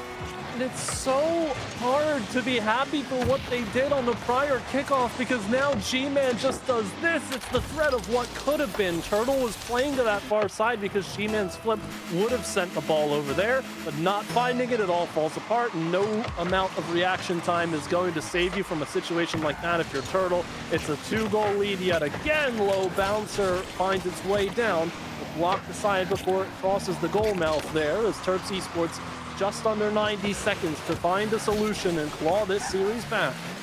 Feels like a cat owner with a laser pointer on the floor. So much amusement for the owner, so much frustration for the feline. 2-goal game, sub 70 seconds. What can Terps Esports do to convince us? Well, OC Esports are trying to make the case as unconvincing for themselves as possible. Awful defense at the back, complete calamity. There are only so many ways that you can make it really easy for your opponents to score, and I feel like that is the first example. Like, you open up the textbook, that is page 1, picture of that happening. Played it to the strong side for JD Knight, off of the challenge, different ideas of how you want to clear it from the back wall, but listen, job's not done. Still 1 goal to find. If OC are comfortable conceding that goal and letting things go to the 1-goal lead, they'll try to grab 2 back as soon as possible. And a save aside, what do you do in transition? You get blocked by Chicken on low boost. Doesn't matter, G-Man, 3 jumps, Chili jumped as well. I mean, OC feels comfortable as ever, but they've got 30 seconds to slow things down. That was the warning shot of all warning shots for Terps. If they lose another goal, They are done. They're going to the lower bracket. Oh my god. The power on that pitch. Irresistible, but it's actually set up a counter-attacking opportunity. No G-Mans on the backboard. Somebody was paying attention, and OC Esports are going to be delighted that they did. Another shot opportunity. That's going wide. Not enough power in any case. Hexy, there's a demo on Chili. Last chance saloon for Terps Esports. Far corner. Turtle keeps it up, but that's going backwards, not forwards. G-Man infield. JD Knight straight to Chimkin. This is going to be Hexy picking up the play, but that's Chili moving forward, forcing the entire press back. Spiked. It almost turns into a goal. It does turn into a goal. 5-3, 4-0 series. OC proceeds to the semi-finals of the upper bracket. The level of confidence displayed by this roster to keep the ball up at 0 just because they can. They do not care that overtime is lying in wait. They've seen that story before, and they very much like the ending. It's Oklahoma Christian advancing in emphatic fashion towards those upper bracket semifinals. Big result for them. I mean, again, you go on past precedent there. They had a sweep over Terps Esports all the way back in week 1, and we asked this question in the green room before this series. Terps Esports feel like they have improved over the course of the 4 weekends of play. But again, you start to wonder against what teams. You know, a lot of these teams like Oklahoma Christian, they rock up for 1 week, they dominate, and then they leave because they know they have the points. You know, fair play to them. At the end of the day, Terps Esports got plenty of playing time against other competition in this particular event, but Oklahoma Christian feel like a different breed, and I think they proved it here, much the same as our prior series with the Pescados. It's an early sense of form that they'll need to continue if they want that upper bracket finals appearance. Yeah, it was an early talking point, wasn't it, before the table seeding kind of got skewed by teams not turning up some weeks and then other teams turning up for all 4, and we had that sort of top echelon in mind of OC, of Boise, of Maryville, who admittedly didn't have a great week, the 1 week that they were in league play. We can see how good they are now. They beat Boise State 4-3, if you hadn't been convinced already by their, by their tournament play outside of the Rally Cry Collegiate Series. And we were really asking, okay, there's clearly that group that sits in behind. They are a significant enough amount behind where we have this sort of top 4, maybe top 5. We were looking at UT Dallas as one of those teams potentially bridging the gap. I think that they are still a little bit behind the front runners now, but the other team that we were looking at, besides Drexel Dragons, of course, was Terps. And I didn't see any of the improvements that we saw across those 4 weeks here today. Now, a good point you bring up, Galgan. Is it just purely because of the quality of the opposition that they are going up against? Maybe. But I also feel that they're going to regret a couple of these games where the chances were there for them, or the defensive phases were in favor for them, and they didn't manage to make those moments count in their favor. And eventually that all built up to what we see here, a 4-0 sweep, which I think is a fantastic result for OC. I do feel inclined to agree, though, on your point with Terps Esports, because in all the weekends that we saw them play, obviously, I like to talk about the identities of teams and how they best perform when they're working as well as they can. For Terps Esports, a lot of their play offensively circulated through Turtle, specifically. And I think this particular series was a big drop down from what we got used to seeing in Week 3 and Week 4 of the closed qualifiers, where Turtle was on a tear. Everybody, Hexy and JD, were just dishing it straight to Turtle, and goals were as good as scored as soon as the ball got to the tip of that Octane. A different story this time around, a much, much different story. And Oklahoma Christian exposed a lot of the weaknesses in Terps' clinicality and efficiency that they really did not need exposed at a time like this. But I agree with your point. It feels like we're getting closer to a clear-cut top 4. Personally, I'd put Maryville 1, Boise 2, and then a little pocket with Oklahoma Christian, UT Dallas, and Oakland. But those questions are yet to be answered. They will be answered very soon in the upper bracket should teams continue on forward. But for this particular match, it's a big step up for Terps to take to try and take down a roster like Oklahoma Christian. Clearly not ready to take that step just yet, but a lower bracket miracle run could be in the cards. Totally agree with you. I think it's going to be interesting to see where Drexel Dragons actually places out. I think that in terms of that gulf we talk about between those top teams and everyone behind, I think the Drexel Dragons may be sitting at the top of that group. Maybe they're somewhere right in the middle, or maybe they have made the jump that perhaps the likes of UT Dallas have. We can see there in the confirmation of the results, OC 4-0 against Terps, who will drop down to go up against Michigan State in the lower bracket, of which we have confirmation of the first round of lower bracket matches. Not all of them sweeps. Obviously, Boise State taking down Bowling Green, Ohio State Gray with a 4-0 against Southern Miss Gold, and Thomas College, they do pick up wins in the playoff bracket. They pick up 2 against Cal, which I think is a stunning effort from them. I think they were right up against it, and maybe worrying signs for Cal, as they're actually going to be going up against the loser of Drexel Dragons Pescados, of which we don't know any other results in the upper bracket, Galgan. So I feel like it's going to be a bit more of a lengthier break before we head into coverage of the semi-final, but we do hope that you stay where you are, get up, stretch your legs, hydrate, all the important things, but be back here. Keep an eye on the clock, because the Rally Cry Collegiate Series presented by the Army National Guard will be back with you as soon as we can. Our generation isn't turning away from the world's problems. Watch us fly ahead, rise to every challenge, and overcome anything. Watch us become the next greatest generation.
want to define Gen Z, but that's our job.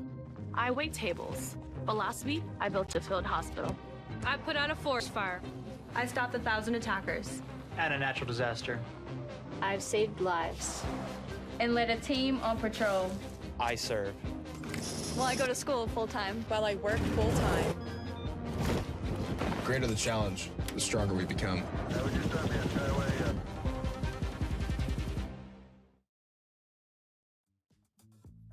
Hello, everyone, and welcome back to the Rally Cry Collegiate Series featuring Rocket League, presented by the Army National Guard. We are well underway in the playoff action here. This bracket moving very quickly over the next 2 days, and a very important series ahead of us in the upper semi-finals. My name is Galgan, alongside Relic. And Relic, we've seen a lot so far. We've whittled the field down a little bit from 16 teams down to 12, but a very important series here as the winner of this one locks in their spot in the upper bracket finals. They'll play tomorrow. They'll still have both double elimination lives intact, and they'll be one step away from locking their spot in the grand finals. We head to that upper bracket semifinal where it is Oklahoma Christian, who we just saw, now up against Oakland University. It's as close to a money match as you can get, Galgan. Going into the grand final means that you guarantee yourself a shot. Into the upper final, I should say, guarantees you a shot at the grand final.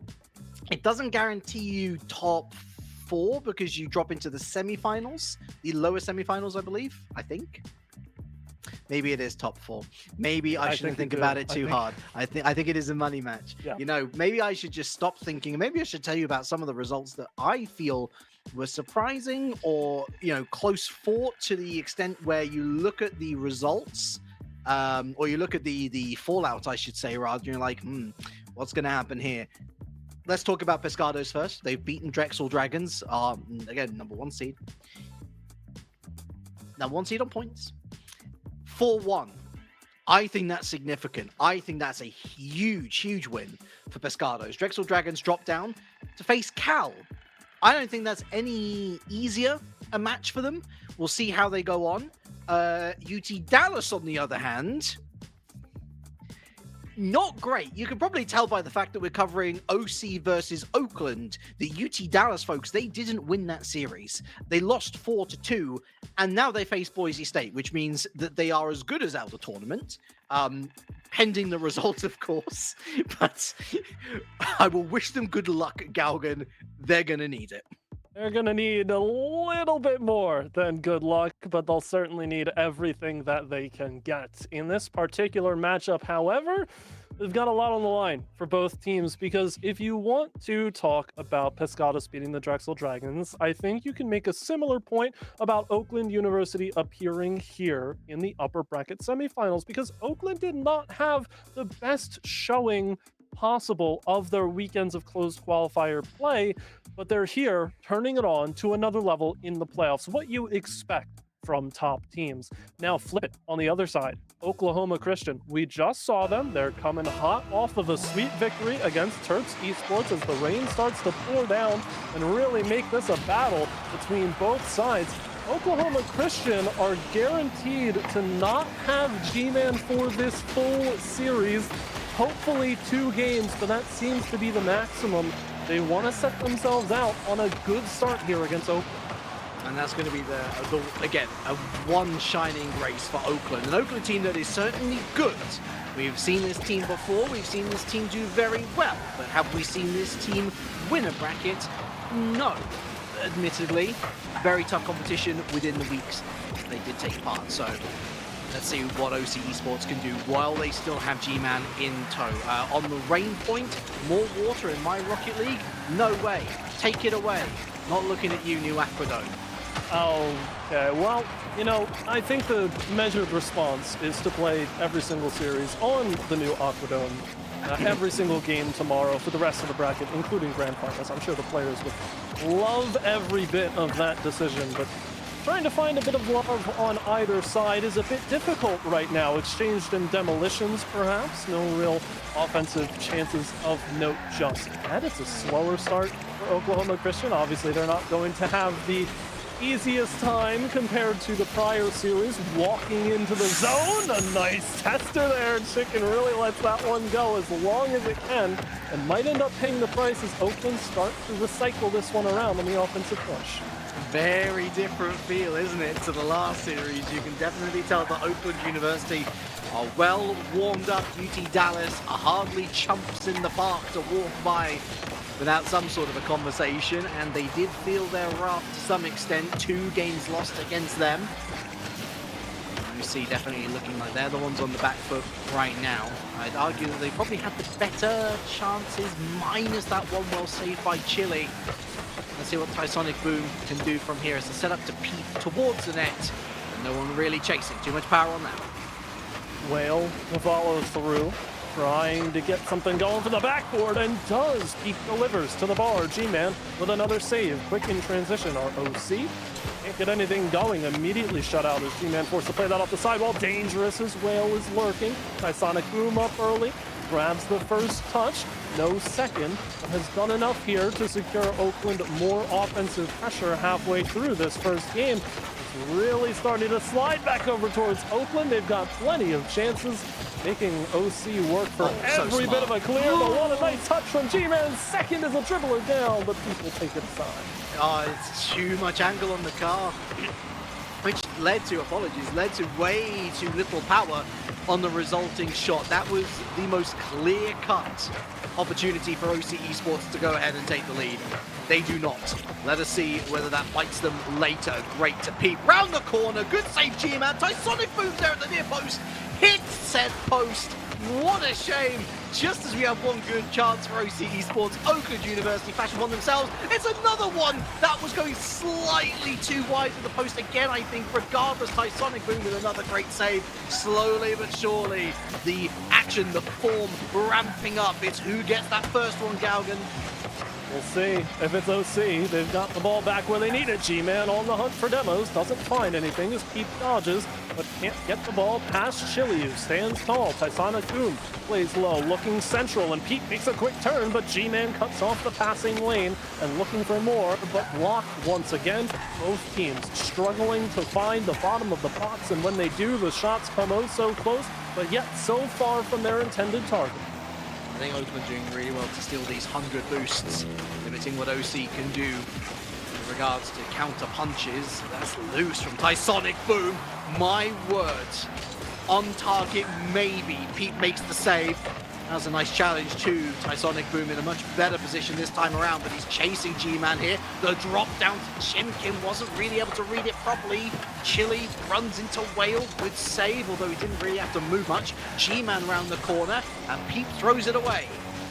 Still chances, 30 to play. G-Man gets another look. A demo from the Chili onto the lead defender. That's not going to do anything as Chili actually caught up in the smoke screen. So now Chicken trying to stall for time and deny Oakland one last chance, but that's exactly what Whale wants. Bumped on the approach, however, so G-Man goes back the other way. Tysonic Boom tries to play clear, but it's right into the hands of Chicken. Where's Chili racing for it? Whale wins the challenge outright, but it's not in a great spot. And OC, they lack the striker to send that one home, but they've got every bit of pressure. Chicken jumps up. Chili has to play this ball very carefully, and perhaps for overtime indeed. Game 1, scoreless, going to extra time. North has got to be sweating in his boots. Oh man, Oakland has come to play. The haters will say it's more boring, but this is simply what higher quality Rocket League looks like. Both teams have played without much fault, to be fair. If there has been fault, it's been through the effort and industry of the opponents to force such a mistake from them.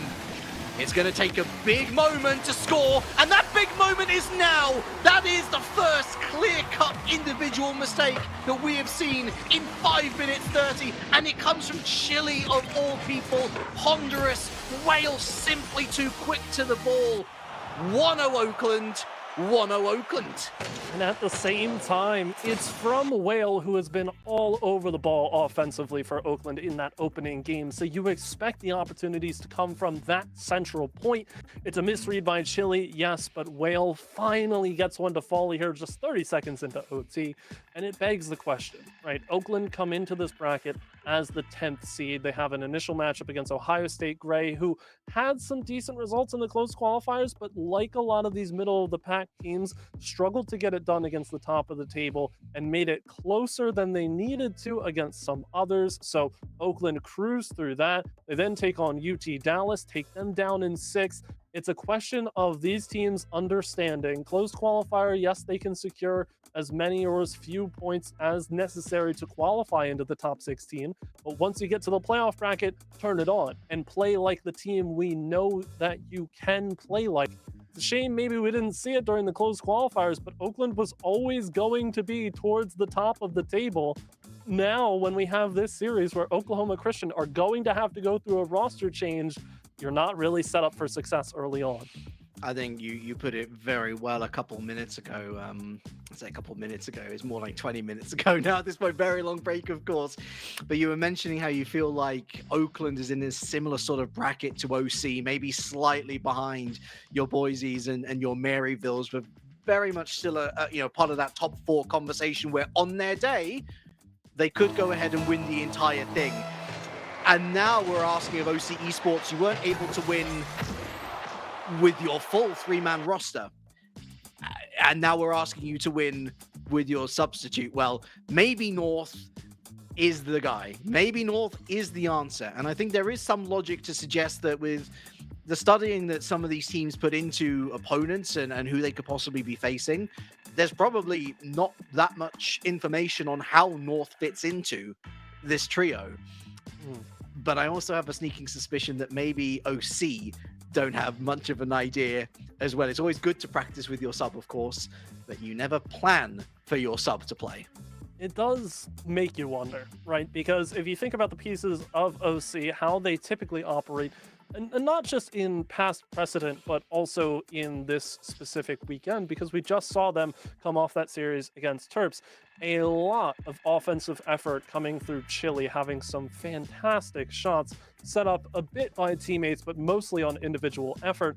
G-Man is another one of those players who, I mean, you've seen G-Man in the context of Oklahoma Christian, you've seen him in the context of G-Buffo, that team that made it to main event in this most prior North American RLCS split. So big results for a player like G-Man, big shoes to fill for a player like North, and we can say it time and time again. The only thing that's going to prove us wrong is a solid enough stance from OC, even if they drop the second game. Keeping it close, if it stays scoreless, forcing it to overtime again, give yourself that ability to win the game in the first place. If Oakland start to run away with it here, you have a lot more question marks to deal with. Well, the compass says North, and here he is on the ball at the beginning of game number 2. And that's the first opportunity saved away by Pete. Worth noting, actually, that last game was OC's first loss in bracket play. Their only losses otherwise were the 3 in the tiebreaker match against Boise. But that was an overcommitment. That was a punish. Whale is the only scorer in this series, and it's the go-ahead goal both times. Quickly note as well, it's not G-Man out of play, it's Chicken. So it's G-Man, Chile, and North is the 3-man roster being fielded for this particular series. We'll see if that stays consistent. I would assume that it is the case because North is here to at least permanently replace for this particular series. We won't dwell on it for too long, but certainly wait to see North's impact on this particular show. OC began to recycle this one around and get it clear. It's North spearheading the push, gets it central, but Chile can't jump to that conclusion just yet. Has to hedge their bets a little bit more on the defensive side of the ball. I think North is warm and ready to go, so that much I'm not concerned with. What I am concerned with is Oakland seemingly getting a bit stronger here and a bit more confident behind the ball. I apologize, might have lost you for a little bit there, Galgan. I don't know, you were covering that it wasn't G-Man that was subbed out? No, it is not G-Man, it is Chicken instead of G-Man. Yeah, so that's... I don't know whether that's good or bad. I certainly know that there's been much better offensive guile from OC Esports in this first minute and a half or so, but it's all fair and well saying, oh, that looks good, and oh, that might have been good, but you need goals in the back of the net, most crucially, and we're not seeing those crucial bump plays or demo plays. We're not really seeing the Oakland University defense panicking too much either, and that's where we've got to credit them. You know, their defense looks really strong. It's on OC Esports now to be patient, find those moments, but even when that moment came, still an incredible save to match it. It's Beef on the defensive end. And yet those half rotations continue, and they almost get the better of it on the rebound, but it's saved aside with a little help from the post. North once more, a third chance potentially for OC, and it's clear to the side. Chile now wants even more from this offensive push, constant pressure, chance after chance, opportunities come knocking here for OC. But can they open the door in time as time continues to tick down? North goes over to Chile towards the bar, and North taps it in. Finally, the persistence pays off. Excellent work infield from North, leaves it for Chile, and I mean, to be fair, that was going in on target anyway. It harmlessly flies off North into the back of the net. And I mean, you gotta say, it was a long time coming. At least OC Esports have made those opportunities count at last. Half time, 1-1, but right down the other end. Oh, miscommunication there. Or actually, was it? No, it wasn't, because G-Man's in orange colors, but of course he's playing for the blue team. Again, mind games mentality, certainly confusing this commentator. Just trying to shake some of the rust off OC, if they even had any to begin with, trying to get the nerves out of the way. But Oakland still look calm, cool, and collected. 2 minutes to play as North disrupts the sequence, tries to make Peak go early, stays resolute in the plan, and Tysonic Boom wants this central back to Peak where it came from. 1-2-1, succeeds, gets G-Man to go a bit too early, but North with another block, proving to be a solid anchor for this OC roster thus far in Game 2. It's kept them close, but for how much longer? Whale buries at the near corner. Yeah, notice how they were creating a 90-degree corner here. Oakland University, Whale on one side, Tysonic Boom on the other. Chile was literally walking into a dead end. There was no way that that ball was going to have any form of momentum. It was going to ricochet back. Beautiful set-piece play, I would argue, from Oakland University. They had tried to go for the kickoff as well, and Chile marshals this rather nicely indeed. But it's something I was worried about, that OC Esports, as much as they have looked slightly better, we're still not seeing that pop-up ability that put Herps in the ground, for example, that has, you know, made them so feared in this competition. Oakland University continues to look like the essence of calm itself. Final confirmation as well before we move on from that last match we were waiting for, Maryville and Southern Miss Coca-Cola. Perhaps expectedly, Maryville take that series in 6, but OC trying to keep this as close as they can and tie things up at 1-1. Chile with a robbery on the pass, and G-Man, beautiful flip back around to bury before Whale has the chance. A mechanical marvel. I talk about turning on a dime sometimes, but that was a full 360 confudulation of the car. I'm surprised that the axles did not break off with that maneuver. But then to actually go on ahead and get the shot on target, let alone with the power behind it that he did, brilliant individual play there from G-Man to tie things up. And so Oakland University, it's on them to do it all again, to find that third go-ahead goal, to really put this game to sleep, although it's anything but tiresome. I could watch this all day. Transition play for OC. Trying to follow through is Chile. It had some venom, some vitriol to it early on, but losing its steam. Chile now again goes over the top, waiting at the midfield line, forces everybody up. It's a double. Chile saves the shot away from the far corner. It was in, guaranteed, had the whole defense shook, but Oakland gets a free transition out of it and may have seen themselves to OT in a game they feel like they might not have been able to win. Although one last chance, double commit, no! Peep with the follow through, sends it away. Chile with a huge save, 0 seconds on the clock. Whale keeps it alive in the corner, and a fiery finish to this game sees Oakland University take a 2-game series lead. Wow! Well, let's go back to that earlier North chance. He played the numbers game, shot for where he thought it was most likely going to the back of the net. There was no mistake there. The problem being the one variable he didn't account for, his own teammate rotating out. Then down the other end, you've got Oakland University doing everything in their power to keep that ball off the ground. It's a full send, and they know that they're not going to get punished for it because there's not enough momentum. That ball is not traveling at pace. It would require the Cooksa pinch of all Cooksa pinches to get it right down the other side of the field to threaten their own net. And so all they have to do is place their cars in the right positions to try and get that one crucial touch to put it in the back of the net. That's exactly what happens. Credit to them, but you've got to feel for North and OC Christian here, because that's a tough one to take. That's a really tough one to take. They played so much better with North in this roster. Better chance creation, more stability rotational wise. Transitions looked far more successful as well. And yet, having had, for me, the better opportunities and the more plentiful opportunities, I feel like a broken record here, Galgan. They didn't take them, and look what happened. That's the thing, though. You get to that 0-second opportunity, and you're talking about one final chance. The pinch of wonders. So many stars having to align on both sides just to make things happen. But to me, it feels like Oakland are always taking the first step. Even if Oklahoma Christian are staying in lockstep, they are just that fraction of a second behind. And it's making all the world of difference. 1-goal games both ways. Overtime in the first, nearly in the second, but Oakland still has that series lead. They cling on to every advantage that they can grab, and it doesn't matter how far ahead or how few the distance may be. Oakland feels like they own this series right now. The next minute and a half is possibly the most important minute and a half of Oklahoma Christian's entire series, because that's a morale-shattering loss, game number 2. Morale-shattering. And it's a shot in the arm for Oakland University, who looked the most likely to lose, and yet they didn't. Nice inter-passing play through the midfield, but the demo shakes things up. North strong through 1, Pete over 1.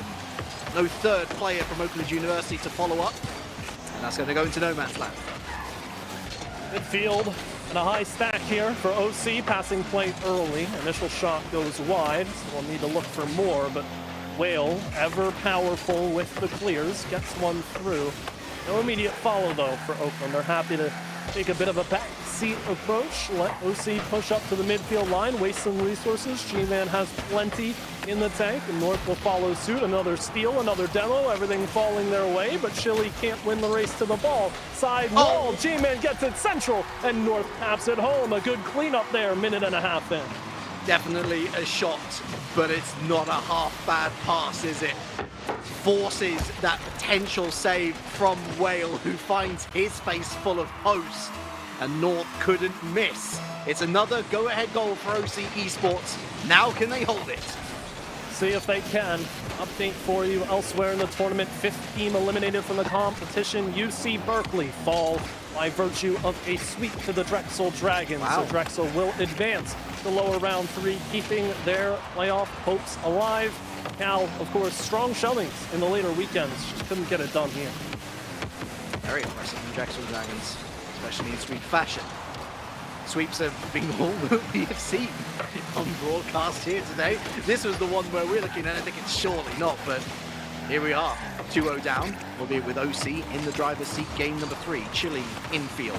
That's a great shot from G-Man, who steals it off the hood of another. North infield, and I don't think G-Man was quite ready for that one, was rotating out as the cameraman getting excited, getting hyped. So are we, but maybe lay off the energy drink, my friend. It's G-Man to recycle through, hopefully calm things down. No corner jitters for either team as they tend to take the ball there from time to time. North, talk about being calm, cool, and collected here, but no! Tysonic Boom makes 2 miraculous saves back to back. You can't teach defensive prowess like that. That is extraordinary from Tysonic Boom, a fantastic name, albeit a name we haven't really talked much of so far this series. There he is with a big bump on G-Man. Pete going to that backboard. G-Man's recovered well to throw this away to midfield. Not too far, however. That's brilliant from Tysonic Boom. But look at that, Pete was way too far behind. At least challenges G-Man, north that field. Chile in a great place, but that was a huge opportunity, albeit a very difficult opportunity. It was one man against the net, but the angle was too much. Right, that's the chance that Chile wants, but not the angle that Chile needs. So not going to be a second goal for OC, but they've kept the pressure up as much as they've needed to. Pete, however, with a quick clear here towards the middle of the field, G-Man registers a save. No real immediate threat challenge from Tysonic Boom, a bit late to the party, but still made contact. Blocked back into the other side for OC. The pressure continues, forcing these commits out of Oakland from the middle of the field just to get the ball moving. And it's a save again for Tysonic Boom, who has put in a defensive shift and then some. But OC, they are controlling the ball with this 1-goal lead. It's a dangerous one to play aggressively with, but OC are doing a solid job. No, but I like that they're playing proactive. In this case, offense really is the greatest form of defense, because the moment that you sit back against Oakland, you know that they've got just as much, if not more, mechanical capability as you as a squad. And they will take advantage. They will run like the wind in order to score that equalizer. And maybe Tysonic Boom, the equalizer can come through him as a 1v1. G-Man does well. Chile, and just get over the top of Whale. His Pete misses out, but so does G-Man. Whittington Central here. We're taking the train to it. Back into the center. Whale's got nothing to work with. Has to rotate out. Chile, and look at G-Man on the far side. Could do something with this. Backboard north. Good saves near post by Tysonic Boom again. Running out of time though. In a series where Oakland University have always seemingly taken that first step, this time around, Game 3, OC provides the call, and there is no response on the other side. It's 2-0 with 9 to play, and OC want more. Funnily enough, I think this was a very risky call to make for Chile. I'm expecting that first person rotating into the midfield to actually get there first, but because Chile, again, has that determination and that focus to get to the ball, that's the definitive action that makes the difference on this case.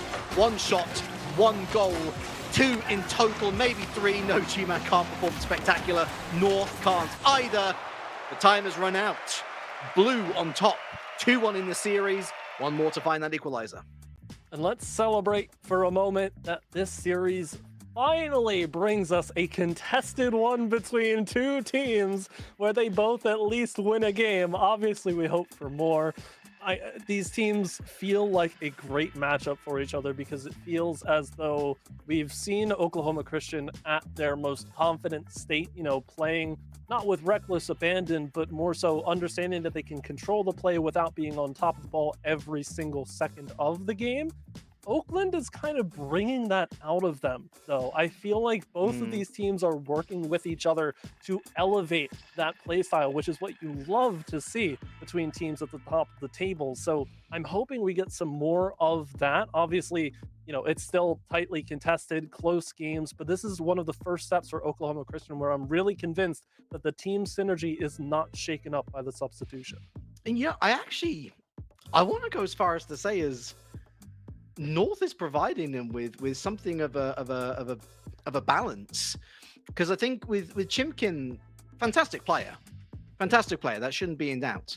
But when I look at this trio, I look at a trio that is very offensive focused, and any saves that are made are more a who's in the spot to make the save, rather than somebody who is dedicated to that quick retreat back from a high press to, you know, be the person that you expect to make the save time in, time out. On top of that, you also have that ego situation. You've just beaten Terps easily.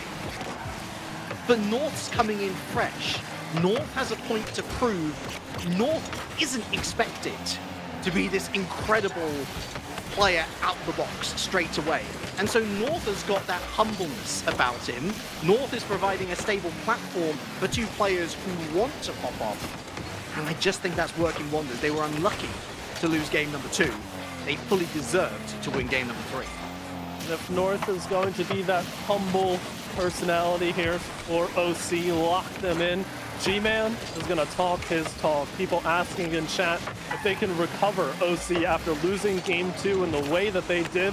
G-Man hops into chat in the middle of the series to say, yeah, and that's it. Wow. So the confidence is brimming, and you would expect nothing less from a player like G-Man, who knows that any series is winnable and almost gets OC with the dream start there to game 4. Love it. Absolutely love it. Listen, you want to shut up, Mr. Commentator, you go do it on the field. And Tysonic Boom, unfortunate to be on the losing side, really, in many senses. So many fantastic saves in game number 3, and there again at the near post doing their heavy lifting. Peep on the chase now.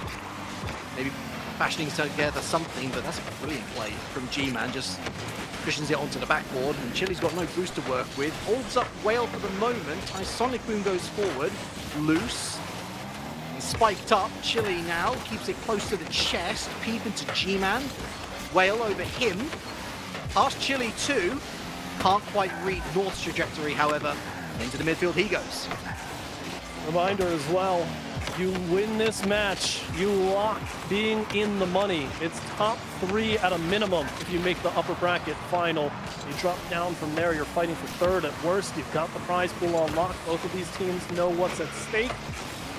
Start to get closer, you start to feel it for OC. They've had their opportunities taken. Tysonic Boom, big double. Sends parallel to the line, Pete picks it up. No ability. Tysonic Boom turns around, however, tries to get the shot off, and Whale's just waiting patiently. This is a sketchy chance, but OC find a transition out of it and send it on frame to boot with a demo in tow. But Whale with a big save and then some to get the ball clear from the corner. Job's not done, but people make it so. Killing. Straight to Tysonic Boom. It's up to G-Man, who returns to sender. And Chili towards the backboard has no boost to even try and follow up. Double demo in the midfield gives Oakland University the length and breadth of the field to try and work something, but they completely flubbed the play, actually. Tysonic Boom does well to just bounce it off the backboard. G-Man with the setup.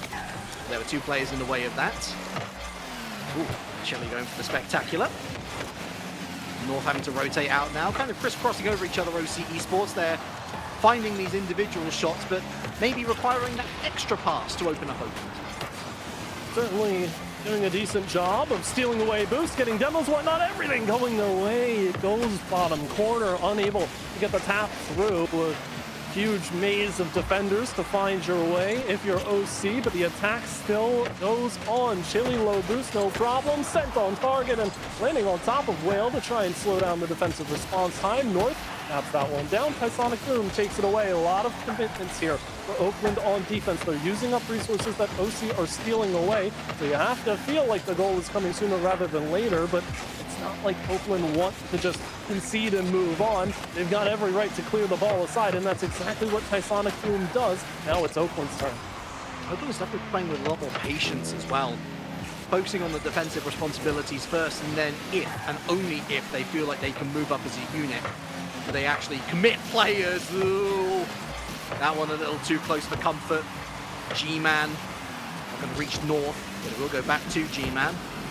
With that flip reset, uses it. Chili, almost manages to combine again. Peep with the save. Has to wave dash into this one, not quick enough. Ice pressure from North. Oh, Tysonic Boom again. How many more times will he be required? See that little blip of the ball, and you know it's close, but no doubt about it. Chili over the top, 27 seconds, and it feels like it's been a long time coming, but a well-deserved goal here for OC to try and level the series. Just a minor mistake there from Whale, being pretty impeccable throughout this series so far. Just needs to angle that car a little bit more up, even though they would have been demoed irrespective. That 90-degree angle on the car would have been enough to tip the ball up and over. Now there's barely any time for Oakland University, who've done well to soak up the majority of the pressure, to go down the other end and score. It's strong from Peep. It's really good from Peep, but North too strong at the near post, and he throws it all the way down, right back to their own backboard. All the hard work undone. On target! It's Chili, it's 2, and it's a tie series for certain. What's another 2-0 for OC? What play they have exemplified here and shown in game number 4. It's beautiful. It's great. The adjustments being made from this team are locked in, and Oakland yet to find a response offensively, have not had the firepower that they desired, and it's largely due to the fact that they've spent so much time in their own zone by pressure and virtue of this OC offense. Everything is starting to look up for this team, not just in the sense that they've tied the series up, but that they have that scary word, momentum, sliding in their favor here, Oklahoma Christian. Some might have argued that with a substitute, things would only go south. But it's been very much going the way of North. I have to praise him in terms of being in the right place to put away goal opportunities, in terms of his willingness to commit to the press as well. A couple of times where we could have seen Oakland pick up possession and try to set up something of their own, and yet he was there immediately in their faces, stopping them from ever thinking about stepping wheel in the blue half. I'm delighted by this performance.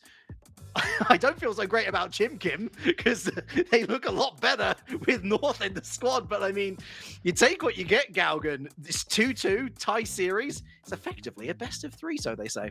I think the question, I mean, my jury is still out in terms of Chicken versus North. I think I really like what they're seeing here. I more so back it on the sense that Oakland feel like they need to play with the lead intact. They want to be the ones to score the first goal. They want to set the pace and then dictate it from there for the rest of the individual game that they're in. When they don't get that chance, something about their ability to claw their way back in doesn't really have me convinced that they can do such. Obviously, it's high-impact plays like this one right off the kickoff that Oakland love to subsist on. As soon as they can stamp their mark on the game, it feels like they get a lot more confident. Yeah, Pete with the 90-degree turn left as soon as he saw that that ball was heading in a fortuitous direction.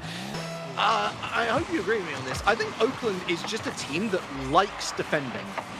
I think they're a team that really, really enjoys soaking up the pressure and countering with venom.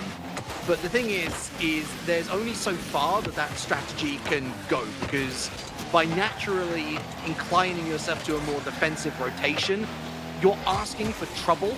You're asking for the more mechanically gifted players to break out of a malaise or come up with something spectacular, which we know all 6 of these players really can do.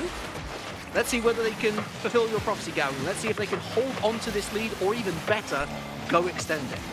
And listen, I have it on vested authority. Okay, no goal. I have it on vested authority. A certain someone has popped in and said, guess who's in Game 7, which can only mean one thing given the team that they are associated with. UT Dallas and Boise State in lower round 2 have gone to Game 7, which is absolute insanity that matchup is happening as early as it is, and that it's gone to Game 7. That is, I mean, that's UT Dallas through and through, though. Just when we think they're out of lives, just when we think that their goose is cooked, they find themselves with something extra in reserve. Well, let's see whether they can actually convert it into a Game 7 win. That would absolutely be upset of the day. Meanwhile, 3 minutes 30 left in this one, just shy of. And Oakland University still do have the lead, but Galgan, it has been all OC Esports since the goal. Truly has, but at the same time, felt like we saw a lot of demos in the last 30 seconds or so. Big resets. North has a one-on-one against Tysonic Boom, who plays it wide. That's the initial save away. Will clear to the corner, but here's G-Man on the turn again. OC doing such a solid job of stealing resources away. It was the back corner boost that was fully used by G-Man. It doesn't matter anyway. Whale sends just wide of that bottom corner, but the effect is still felt. Now in transition, OC, good touch from G-Man. No follow-through from North, but Chili sends on frame. Big save from Peep. Now in transition, have you bought too heavily? No, Peep has to pull away. Oakland taking big risks in trying to secure the mid-100 boosts, but it actually is paying huge dividends. OC Esports might be stealing the 100 boosts away from the back corners, but Oakland still have the resources to defend and counterpunch. It's extremely steely from Oakland. And you imagine that there will be more on the way from OC Esports in the way of shots. But for the moment, at least, it's looking okay, if not a bit perilous. Okay, for OKC. See if they can continue things. 2 minutes to play. Need that equalizer sooner rather than later. And who other than North to try and spearhead this play? But a block from Peep on the back wall and another one from Whale. It registers as a save. Cycles out to G-Man with a good second. North jumps quickly, but a nice reaction jump underneath the ball to get it cleared. Tysonic Boom will do the rest of the heavy lifting, and Oakland get that much closer to taking another series lead. Peep rotates out, no boost. Pulled off by Whale. That's a demo on the far side on North. Tysonic Boom, that's a horrible bounce. Tries to recycle it to Whale and does so with aplomb. Whale in field, demo from Peep. Has to make it, but it doesn't. Neither does the defender nor Peep. Big chance, gonna waste it. Peep has to back up now. Time dwindling. Not too much pressure against Oakland, but they've given the ball right back to North, who's waiting in the corner. G-Man in support. Not a whole lot of boost in that tank, so have to watch this coming right back down central. But Peep sends it to the side anyway. Fares better in the chance with Chili having to make this reactionary jump out of the corner, and a beautiful second touch gives North a little bit of a lane here to beat Whale to the touch. Now Chili follows through. Where's G-Man? Too far removed from the sequence. Felt like that was the 1-2-3 punch that OC needed, and they've got this one away from the box for now, but with 40 seconds to go, time's ticking. There was a slight misstep there from Tysonic Boom as well. G-Man was committed. They could have had a free shot, but because they jumped previously in anticipation, they weren't able to follow up. It's G-Man looking for Chili, and G-Man! Oh my word! What a sequence there! It starts with a fantastic jump from the ceiling, and that in and of itself would have been enough, but the save goes right back into that Octane's body, and he buries it top corner. You want to talk about goal of the tournament? I think we have a new entry. Consider me electrocuted. That was shocking, but in the best way possible. You just don't expect that sort of play, and there might be more, but this time from Oakland. It's Peep. He tries to break his way past Chili. North now as well, able to stump him. Shot too sharp an angle. And now for the counter. Maybe a buzzer beater on the horizon for OC. It's G-Man, the goal scorer, the equalizer. Oakland let that touch the ground. OT in game number 5. What an unreal series we've had to this point. Second overtime. OC allowing Oakland to score, and they may end up paying for it for the first time in 3 games, but they want to write their own story, create their own narrative here. Oklahoma Christian as North cycles through to the corner, looking for anything here. Plays out to G-Man, goes for the quick shot, and wins the weight room challenge. Buries it. OC 3 in a row. He's the connoisseur of confidence. He might be egotistical, he might be full of himself, but he has every right to be Galgan, because he has won his team this game. And with that, OC take the lead of the series. They head onto match point scenario, and Oakland have to win twice in a row. Extraordinary. Result has just come in, by the way. The latest victims of OC, up until this point at least, Terps Esport take down Michigan State 4-2 in the lower bracket. So we bid adieu to Michigan State. But back to this series. Oh boy, G-Man turned up the music. This is exactly what you need, and it's what you love to see if you're a fan of this Oklahoma Christian roster, because G-Man as a player has that ability to impact everyone through those individual plays. Obviously, there's plenty of team setup too. I mean, the one goal we saw from G-Man just to score in regulation and get us to overtime in the first place was a pass down to Chili that got sent right back into G-Man, and the finish is fantastic. But so much of this Oklahoma Christian play style just depends on the momentum that they carry forward, not necessarily in the fictional sense of, oh, they're winning a lot, they're getting a whole lot of, they're getting a whole lot of results through, and I see that result that you just threw that. So I'm sure we'll get to that in a second, but so much of this Oklahoma Christian playstyle to me is relative to how much confidence they're playing with, more so than your typical team, because confidence can do wonders for any 3 Rocket League players and any combination of which. But Oklahoma Christian specifically, as soon as they get that ball rolling, and as soon as a player like G-Man starts feeling more confident, they feel like they hit an entirely new level. They like to tackle the series head on. That's one of their greatest strengths. And it's why I don't like when they get complacent, because they end up just playing the game rather than playing the game. And difference in tone, big difference in how they appear on the field.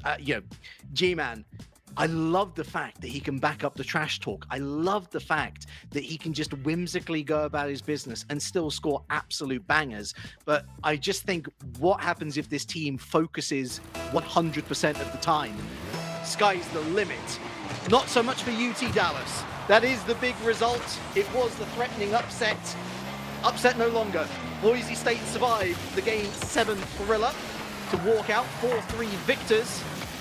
Will Oakland University be able to pull off a similar feat? Galgan, my biggest issue prior to this was that they play far too reactively. I have I guess you could say great job from G-Man to block off Tysonic Boom.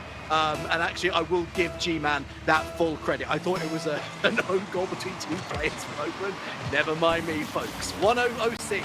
I mean, you ask Oakland to react to that. It's like being asked to react to getting punched 3 times in the face by Mike Tyson. Like, it just, so much of that sequence was just bing, bang, pop, and OC have a scoring chance. Demos go through. They're clinical down the middle of the field. There's nothing you can really see on the other side. And now you start to see the slip-ups, these questionable decisions. Oakland don't know exactly where they want to be. Pete, though, always able to find the crossbar and stay relevant, but a wall in front of the net by Sonic Boom finally gets it to go. I know exactly what you're talking about. We're both looking at Whale being like, why are you so far behind the play, dude? You have a great chance to have a free-shot at target. Again, mercifully for Oakland, Pete does so much to keep this particular charge alive, and Tysonic Boom, albeit just about, gets it over the line. But seriously, you're not going to win this series, Oakland, if you continue to sit back. Where was the bombastic plays? Where has the bombastic plays? Where has the confidence gone from game number 1? Because even when you're losing, you're not too far away. I don't know, at the same time, OC needs to score in a sequence like that. They had a double commit from Oakland so high up towards the ceiling, but they still get shot after shot, so maybe it's not all doom and gloom right now. Still tied at 1. North goes off the back wall, and a good block by Tysonic Boom to deny Chili from the follow-through. North likely going to turn around and send this ball right back where it came from, but Pete says return to sender as well. Chili forced to play this one down, calm things down just a little bit with low boost. Fake it till you make it. Well, no more faking it when you got to respawn in 3 seconds. Tysonic Boom, barring the relatively small goal, return is absolutely an MVP for this team. At the center of everything good that they do, but they don't have him there.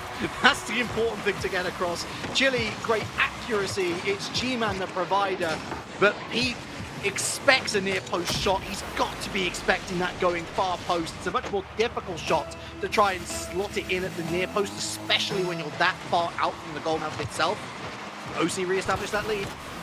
I think my prior analogy of walking speed and how many steps ahead either team is, I think it's safe to say we've flipped that script entirely. OC getting the better of so many opportunities. And again, when G-Man starts cooking, you need to get out of the way. It is dangerous. Vibes are immaculate. Truly, truly brilliant from OC Esports. And Oakland, after some truly brilliant performances themselves, looking to sink without a trace. Just a 1-game win with North in this OC side. They simply cannot find enough goals to supplement what are decent starts to games. And even then, this one hasn't been so decent. Half the game gone, Galgan.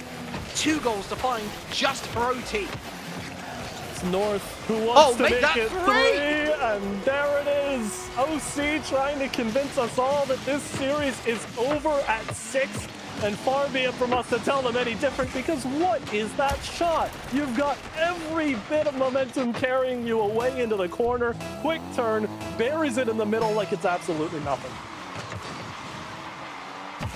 It is turning into a rout from Oklahoma Christian. And it could get a lot worse. Oakland struggling every which way. They have to string together some passes. And even then, they have to get it on target. They have to work the defense. All these steps just to score one, let alone many. And OC Esports, big props to them. Anytime that they know possession's going to be lost, they look to put it in as difficult a situation for their opponents to make the most out of as possible. It's highly commendable how this team has bounced back. Same side, you can tell it's not ideal for Oakland right now. They're not finding the touches they want. They're not in the areas they need to be. That one goes well clear of Tysonic Boom, and you've immediately got to cycle out of the zone where OC bring it right back north with a big carry. No bump on the back end, and a nice little box out here from Chili and Pete. Tysonic Boom will clean things up, and they're one step closer. Well, is that a rule one? I struggled to call that a rule one, but that was a great bump from Whale. G-Man completely bullied. There is still time, Galgan. 75 seconds for 2. I feel like there was the number assigned to that, but I can't be sure. I'm not entirely convinced, but at any rate, it's great to see that level of respect, or just, you know, kind of trolling, sending it in. Like, OC are playing like they have already won this series, and they're 1 minute, 9 seconds away from confirming said result, but the confidence cannot be shaken right now. Really poor kickoff from an Oakland perspective. He is the third man, and he comprehensively loses that challenge. G-Man, still a lot of work to do. So, fair play. Gets it on target. Very nicely done. And now with 60 seconds left to find 3, you are starting to feel a little more comfortable in your brand new shoes. Gonna go walking about on the town, showing off the swag, there's a word for it, isn't it? I don't know where I'm going with that. What I do know is that OC Esports looking very difficult to beat now. It's certainly something that is an easy conclusion. I think at this point, when you think of the context of the 6 games that we've seen, first and second both went to Oakland, but the first ended in overtime. The second, a 0-second sequence where OC had a small glimpse of winning it close to 0 seconds themselves. They let it go to the other side, and Oakland looked confident enough to win it. The rest feels like history as OC blows things out in 4 straight games, getting more and more confident as they go. 5-2 as the scoreline stands with 10 seconds to play. It's all but confirmed. Oakland can look for a consolation, but it's the lower bracket for them, waiting very closely. OC, they secure themselves at worst a top 3 finish. They will get some of that prize pool, and what a deserving team to get to that spot. They may have walked in to one weekend, won it all, and said, all right, peace, we'll see you at playoffs, but it's clear that they deserve that upper final berth, and they've got it here. And I'm so pleased with that final game in particular. None of the hallmarks of what we saw against Terps, where they were threatening to throw it away unnecessarily, even though they had it well within them to win the game. We were seeing great industry from the 2 players who I'm thinking these are the 2 players who were there to flex. These are the 2 players who were there to demonstrate flair. G-Man with some brilliant tracking runs, some brilliant disruption plays. Chili was fantastic in defense, shouldering a lot more of the responsibility off North, who was allowed to press forward a little bit more, showing some of his flair with his nice little pop up into the flick goal. I've kind of run out of words because they played so well, Galgan, that it's very difficult to pick up on what they didn't do well at, or indeed a specific area where they excelled at, because everything was 8, 9, 10 out of 10.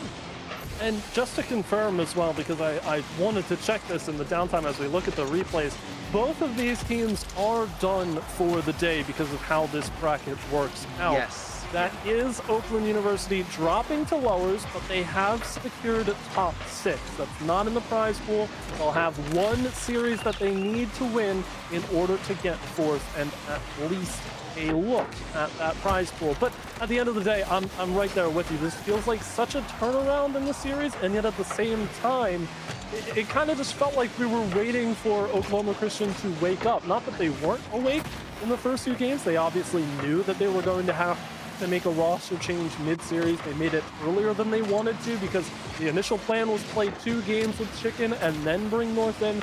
Obviously, the first goes to OT. You don't have time to get Chicken in for the second, and you make that adjustment on the fly. But North specifically fit in so well to this roster that it felt seamless. It felt like this could have been the main 3, and I think that's exactly what we look for out of these teams. Man, that goal from G-Man is unreal. And yeah, I think, again, it's so easy for us to sit here, and I have done that literally in the last 20 minutes, where I said, oh, you know, is North actually the better player for this particular series? And I am going to stand by that. I think that both Chicken and North are very different styles of player. I think that North, again, puts in that consistent 7, 8 out of 10, which is kind of essential, is an essential linchpin for a lot of Rocket League rosters. You know, you can't afford to have your Zens filling out the entirety of a roster. That just doesn't work. You need your Alpha 54s. You need your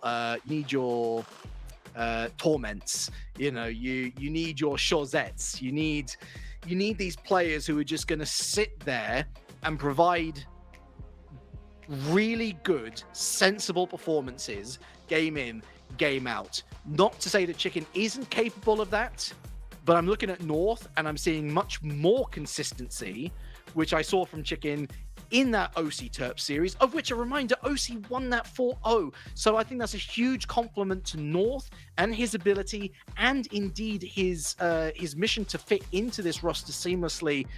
Again, you can only applaud what OC Esports have been able to pull off here. I am curious to see how they line up for the upper finals, though. Still no confirmation on whether it's Pescados or Maryville. We think it's probably going to be Maryville based on their previous form outside of Rallycry Collegiate Series, in which case, I don't know, on the basis of today, maybe worth keeping North handy. They've got a lot to think about, and I think that's a great point to end on for Oklahoma Christian. They've got plenty of cards in their deck to play with tomorrow for their series. They're obviously used to playing on stream. They've done it twice here today, and they'll do it at least twice more over the course of the final 2 shows here for the Rallycry Collegiate Series featuring Rocket League, presented by the Army National Guard. We are closing in on the wrap-up of day 1. Again, the day is done for teams like Oklahoma Christian and Oakland. Of course, Pescados and Maryville University will finish their day up soon as well. We are trimming the field down once again from 8 teams going into this next round to 6. That means that we have some lower bracket matches to finish up. Those will be Terps Esports going up against Boise State. Meanwhile, the winner of Southern Miss Coca-Cola and Ohio State Gray will have to play against those pesky Drexel Dragons to see which of those 4 teams, 2 of them, advance to Not-So-Championship Sunday. You'll have to wait until March 16th to find out who takes home the lion's share, but we still have one more match to show you, everybody. To lower round 3 we go for an elimination match, either Terps and Boise State or Southern Miss Coca-Cola Ohio State Gray versus Drexel Dragons. We'll see you on the other side of this short break. Our generation isn't turning away from the world's problems. Watch us fly ahead, rise to every challenge, and overcome anything. Watch us become the next greatest generation.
generation isn't turning away from the world's problems. Watch us fly ahead, rise to every challenge, and overcome anything. Watch us become the next greatest generation.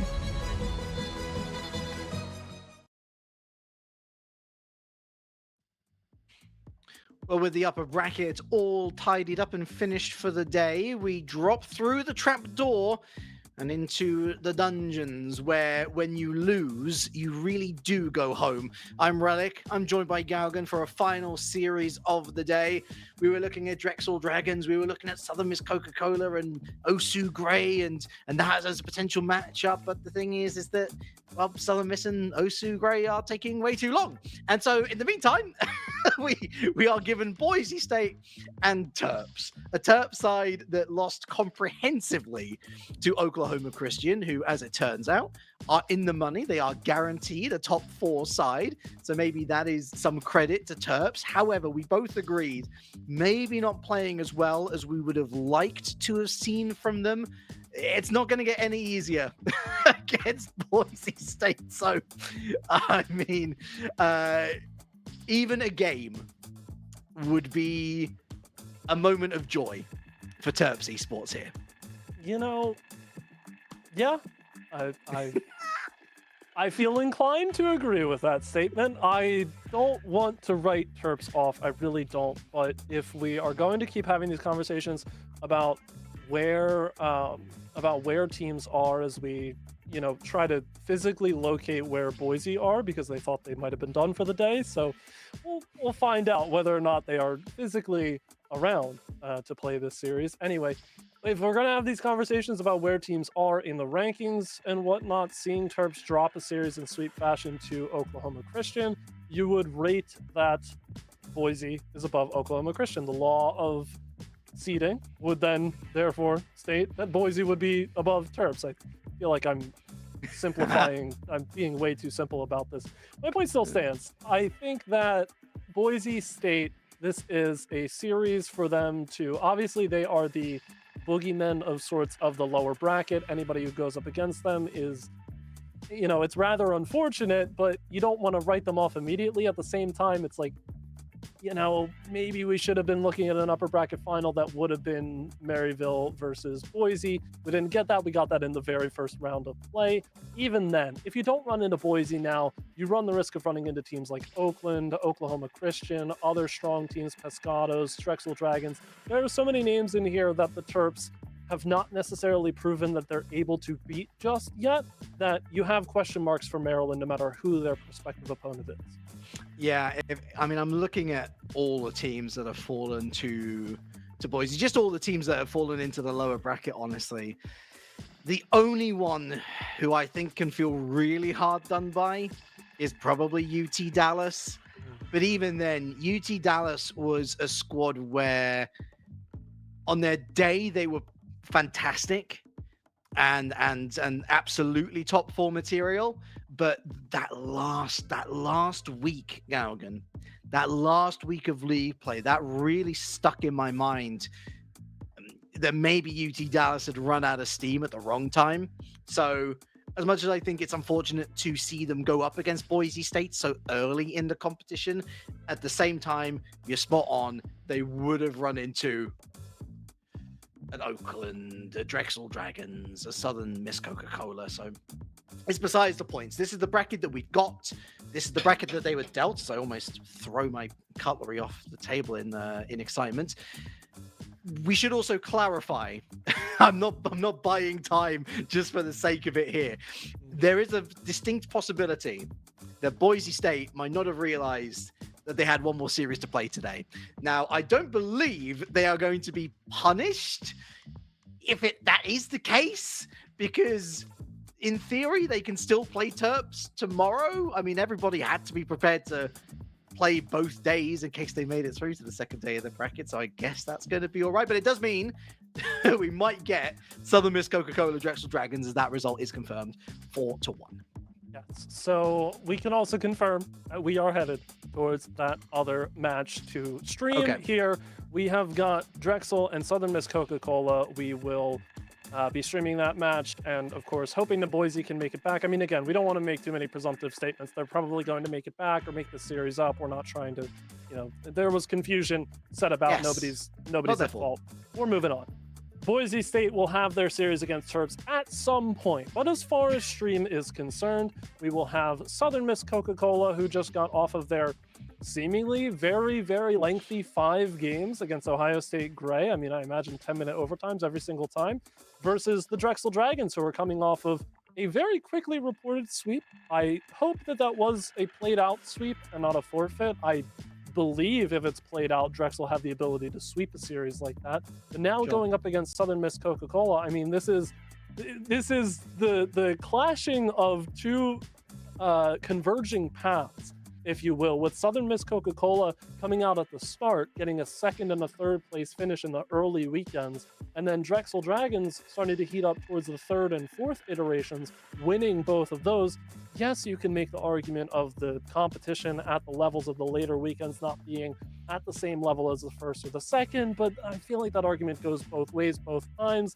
This series should be, on paper, one of the closer lower bracket series outside of when we get to top 6 and top 4. So I'm excited to see what both of these teams are able to bring to a series like this to convince us that they can go not just past this series, but into the prize pool and that top 4 area. Sure, I do. I've done some detective work. I think Southern Miss were caught up in the Maryville story. Of course, Maryville starting the day 4-3 against Boise State. And then they went 4-2 against Southern Miss Coca-Cola. So Miss Coca-Cola had to wait for the 7-game series to finish. And then they played out a 6-game series. And then they played another 5 games against Ohio State. So on that basis, maybe, no, it's not going to be game 4. Don't be silly. But what I do think is that Drexel Dragons, this is the litmus test. They are the only team to have won 2 brackets, but again, it's kind of skewed because we didn't see your Oaklands, we didn't see your Boise States, turning up to all these weeks. Drexel Dragons, they, to their credit, played what was put in front of them, and they did very, very well. But Southern Miss Coca-Cola was the proverbial bridesmaid in those opening weeks. They are very clearly a great squad, if just a little bit behind the leading pack. And if Drexel Dragons want to be counted as gaining towards that leading pack, they simply have to win this series. I mean, they have to win this series anyway, Galgan. Otherwise, they're out of the competition. And as we get kicked off, we do have confirmation of that other upper finalist. Surprise, surprise, it is Maryville with a 4-0 over Pescados. Anything other than the upper bracket final for Maryville would have been considered a massive underperformance. This roster is built to win tournaments, and they certainly want to keep that true despite the fact that they're on laptops and at another tournament actively. But they'll have to sort that out during tomorrow's play. Only one of these 2 teams gets to see tomorrow, the other one eliminated. And you're right on it. There's a lot on this series. Plenty of bragging rights between the 2 teams. Their prior opponents, Southern Miss Coca-Cola beating Ohio State Gray and Drexel Dragons beating UC Berkeley. Ohio State Gray and UC Berkeley were 2 of the teams in this tournament that I said did a really good job at confusing their opponents, playing a sort of play style that was unconventional, but still ended up working out. Both of these teams trying to be a bit more calculated and measured out. Astro, though, goes far side, no doubt about it. Turns on the Jets, but my real question is, what on earth is that gold explosion? That's mighty. It's incredible. Wow. It's just, hats off to the artistic team at Psyonix for creating that one. But I love that he turns on the Jets, switches up the play, makes it impossible to react in time, and goes for that far post as well. Just a perfectly weighted goal, and Melodic Misery almost takes out the entire defense. Zap follows up. Quick wham bam. Thank you very much, ma'am. Southern Miss 2-0.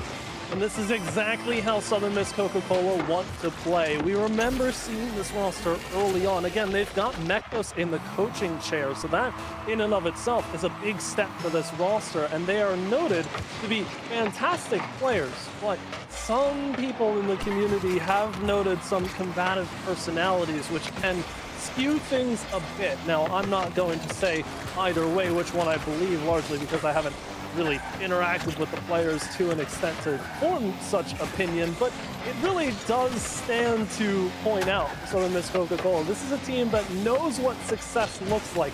If they can stay on the same level throughout the entire series, they really may not give Drexel Dragons much of a chance here. Sometimes toxicity can push your team to even greater heights. Sometimes the red mist is simply too tricky to navigate. Certainly in these opening stages, the map has been laid out on the table, and Southern Miss navigating their way pretty successfully through it, 2-0 in the first 2 minutes.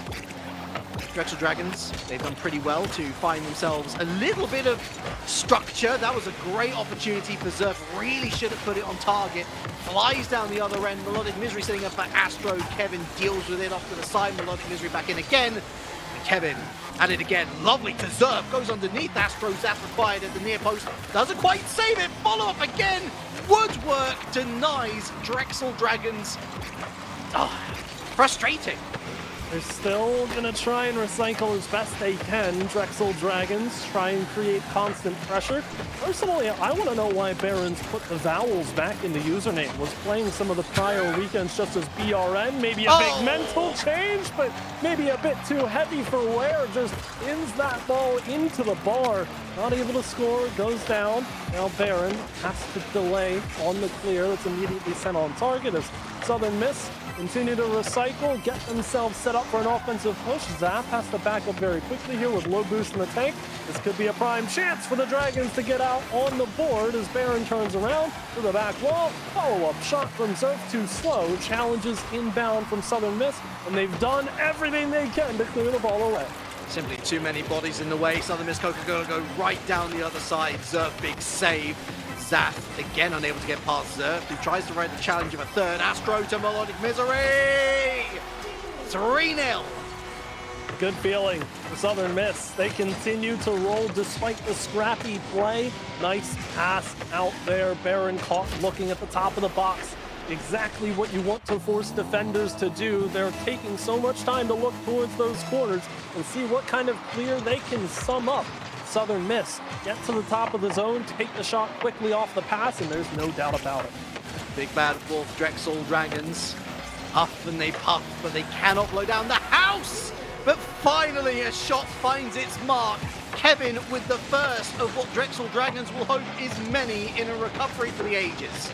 Breath of fresh air as well, forcing Southern Miss into the early commit. They send two up to the touch that Baron took, thinking that the goal's coming from there, but Kevin just waits ever so patiently, and that's what it takes in a series like this at a level of play like this. One small mistake, all it takes. Southern Miss send two to the person who would take the shot. That's it. Melodic Misery denied by Kevin on what felt like an easy one to bury, but goes right down the center. Astro tries to play this one, runs out of boost on the way up. Zaf goes, but no success. Drexel Dragons have a chance inside the final minute to try and get one step closer here, courtesy of Zerf, but Astro says no. Locked in the flip reset, didn't use it, and got the fake off for good measure. Demo, Astro, open lane, but Zerf's there again. It's Melodic Misery racing to the ball, hits the backboard. Zerf, I can't believe he won that particular challenge. Melodic Misery goes central yet again, but Kevin launches that ball downfield. Zerf's going to fly up the wall. Got some boost to work with, infield, missed by the first. Astro launches it on target, thrown off target, back central! Melodic Misery sings the song of death here in game number one. The dagger delivered from Southern Miss. It's Melodic Misery, and it's oh so beautiful. Far side, no chance whatsoever, and the Drexel Dragons will have to regain in game number two. Tough look for them early on. It's been a fiery, feisty jump here to the series from Southern Miss. They clearly feel like they can keep that roll going. Kevin goes to the back wall one last time, but the game's closed out at this point. Southern Miss, good start to the series. Indeed, didn't really give Drexel Dragons much opportunity in that early stage to get settled in the game. And I think it just kept Drexel Dragons a little off balance throughout. They had that one step up on their opponents. And it's, you know, impressive that Drexel Dragons were able to stabilize somewhat. They get that goal at 3-1 down, but they didn't quite have enough to be able to open up their opponents just a little bit more. There's some action there from Gaugan Cam. What's going on? All right, I was Am I trying to missing something? No. I was trying to sneak it in there. You know, a little inside joke. Just keep us entertained through all this. But the Rocket League is enough to keep us entertained. Okay. Listen, I am keen to see what the Drexel Dragons do in response, because I feel like when we look at a lot of these teams and we try and look for impact players, this question has been asked of Drexel a bit more than the other teams. Like, we've sort of picked out players with high impact. It's more so been, if Drexel is struggling, you see it most from X player. I think that the key often lies with Baron, at least in my eyes, you know, initiating a lot of the plays, getting the sequences going. Kevin got into the scoring column here for Drexel. We've seen opportunities for Zerf as well, but you really want that three-headed Hydra that Drexel have shown themselves capable of being to show itself. And when they don't have that level of confidence on offense, I feel like it's very telling that they don't carry themselves in the way that'll get them farther than this result. I think they're rightfully nervous of what Southern Miss could do on the counter.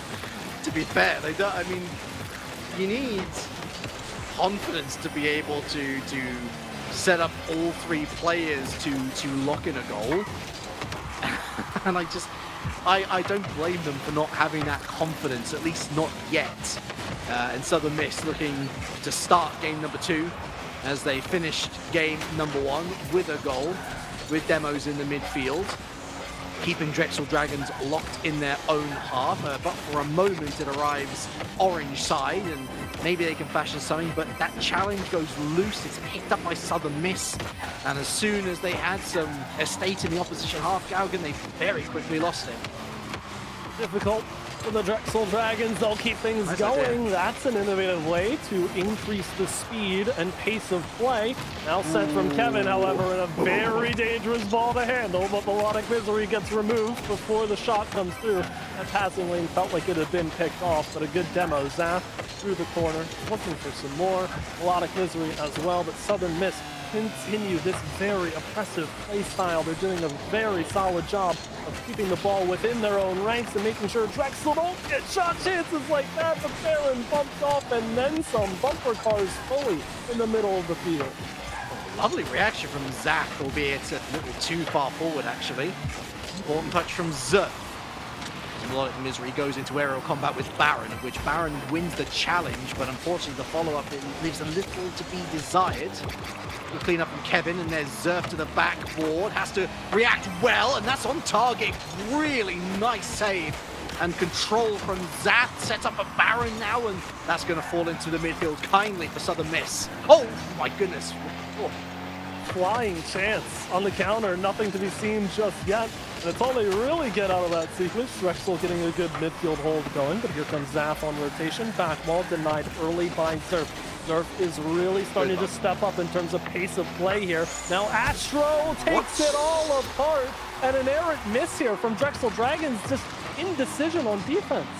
Not just the one, but the two, Baron and Kevin.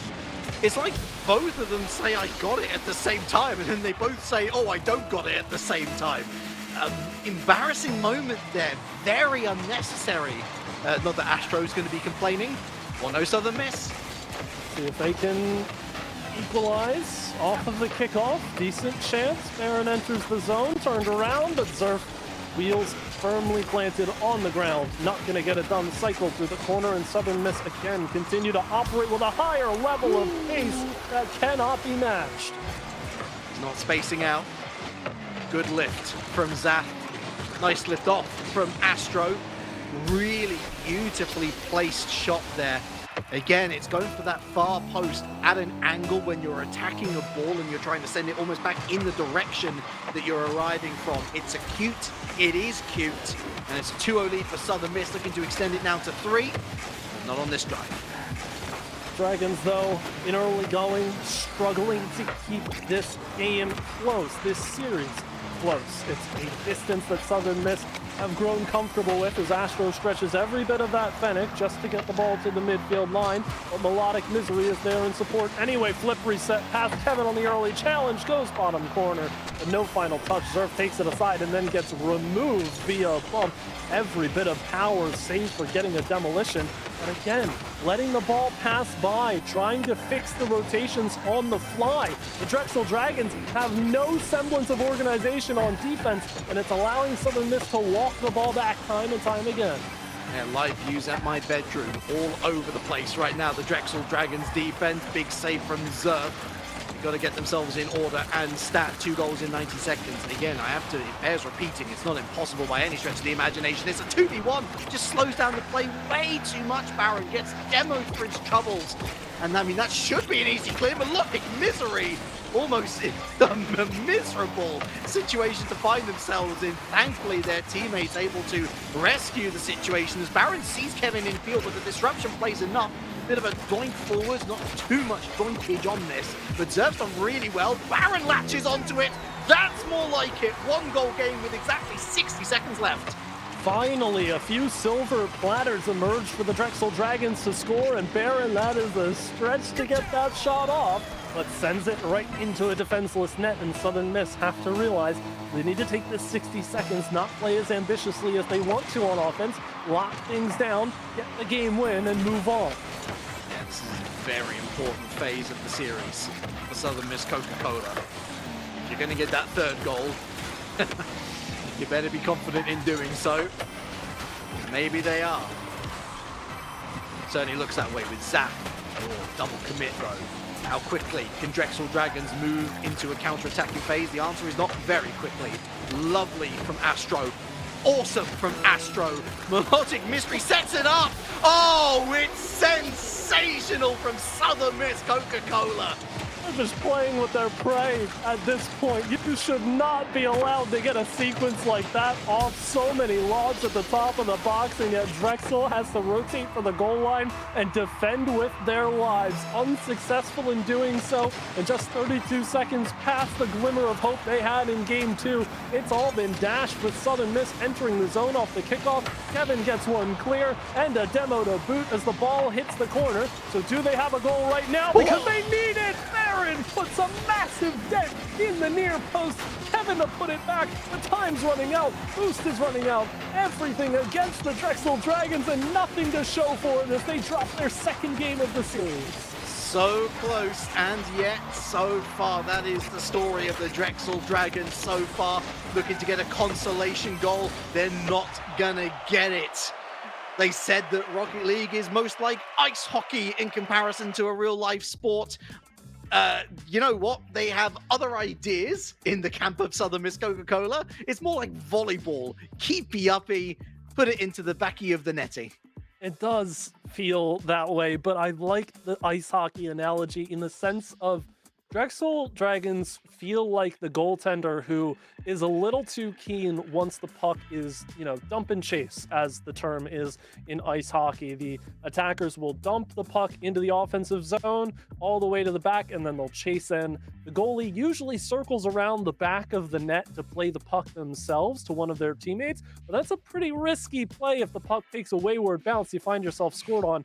That kind of feels like what Drexel's doing right now. They're playing the ball a bit too ambitiously for their own liking and finding themselves in plenty of hot water, much to the chagrin of this side here for the Southern Miss Coca-Cola team. They're really just taking every advantage they can get. Couple of chances for Drexel Dragons on the other side, but a couple is not enough to win this series right now. They need to convince themselves. And it's that big word coming back again to haunt a team on the stream. Clinicality, Gaugen. Clinicality. That chance for Baron, it might not have been enough. It might have been a 2nd goal, and then they can't find a 3rd. But that's not the point. The point is that they've had, over the course of the 2 games that we've seen thus far, I count 3 or 4 chances off the top of my head of a similar caliber, and all 4 of them have been missed. Hitting the woodwork it's counted as a shot on target by the game, but it's by virtue of not being on target, Gaugen, not on target, like that one. Let's talk about a prime example. That one almost finding the correct geometry, but Astro denied for the early Southern Miss lead. Zerf, nice pick, clean from the passing lane to the midfield line, but it almost doesn't matter. Again off the post, this time Melodic Misery, and that thing's gonna fall apart. Have they switched sides? We need to check. My words. Oh, Astro, that's a late save. It's a big save. 2 chances gone a begging. Surely a third won't. It's Zath. Goes back central for Melodic Misery, hits the backboard again. A brief leaving and joining of Kevin here, who's on the backboard with friends. Baron, not exactly forward pacing, is it? And he leaves it to Kevin, who calls him off. I don't think Southern Miss Coca-Cola quite knows what to do, because I don't think the Drexel Dragons know what they're doing either. Drexel Dragons are going to need Kevin to have found the answer to winning this series in the literal 5 seconds that he wasn't in the lobby. Big save from Zath on Drexel Dragons' first decent chance here of game number 3. Boost steal, demo, everything working for them as Baron opens the lane, but Zerf gets blocked immediately, and Melodic Misery finds Zath. It's all come right back at them. Orso, help me, Melodic Misery down, trying to get the pass fed out, but Astro will get a high-flying back pass here. I don't understand physics sometimes. How did that go backwards again? Please remind me. Kevin, Baron, there's Zath, and it's straight to the kick. Anywhere but there. Incredible to see no goals scored from either side now at this point. Astro tries to remain calm, and he does in the face of danger. 1-0 Southern Miss. Listen, 10 points for target practice on the other side. You could not have hit the shot more accurately into the one spot where it didn't need to go. But name me a better duo than this particular series and Astro scoring goals that nobody really has a chance of saving, not by virtue of it being a master class in offensive efficiency, but just for the sake that Astro is finding all of these gaps in the Drexel Dragons defense and exploiting them to their fullest extent. He's got the experience from higher echelons, does Astro, but Zerf has finally hit the back of the net for the Drexel Dragons. It's a somewhat double commit, Melodic Misery, ponderous, and it's that great industry from Baron that allows Zerf to tap it in. A sigh of relief from the side in blue. It's an equalizer. Get it tied up, and again, a chance for Drexel Dragons to take their first lead of the series here in game number 3, if they can find a next step forward. But Southern Miss are keen on stopping their progress however they can. Baron, big save from outside the near post. Zerf collects from the corner. Zath tangled up with Melodic Misery. Astro goes early and wins the challenge about 60-40, but Baron sends right back. Zerf off the sidewall, second touch, well to do. Sets up Drexel for another chance. Southern Miss still stand tall. Kevin Miss pushed up real... Kevin Miss? What was that? Kevin pushes up a little bit too far, getting the team and the players confused now. Somebody check my brain, please. Zerf backboard, Astro save. Kevin central, Baron's not going to go for that one. Melodic Misery does, latches onto it, but Zerf dispossesses. Kevin goes for the bump. Zath had to do nothing about it. By the way, Zerf and Zath, I'm sure that I called them. He got, oh my word, what a great redirect from Baron. I'm losing my mind here, Galgan, but for all the right reasons.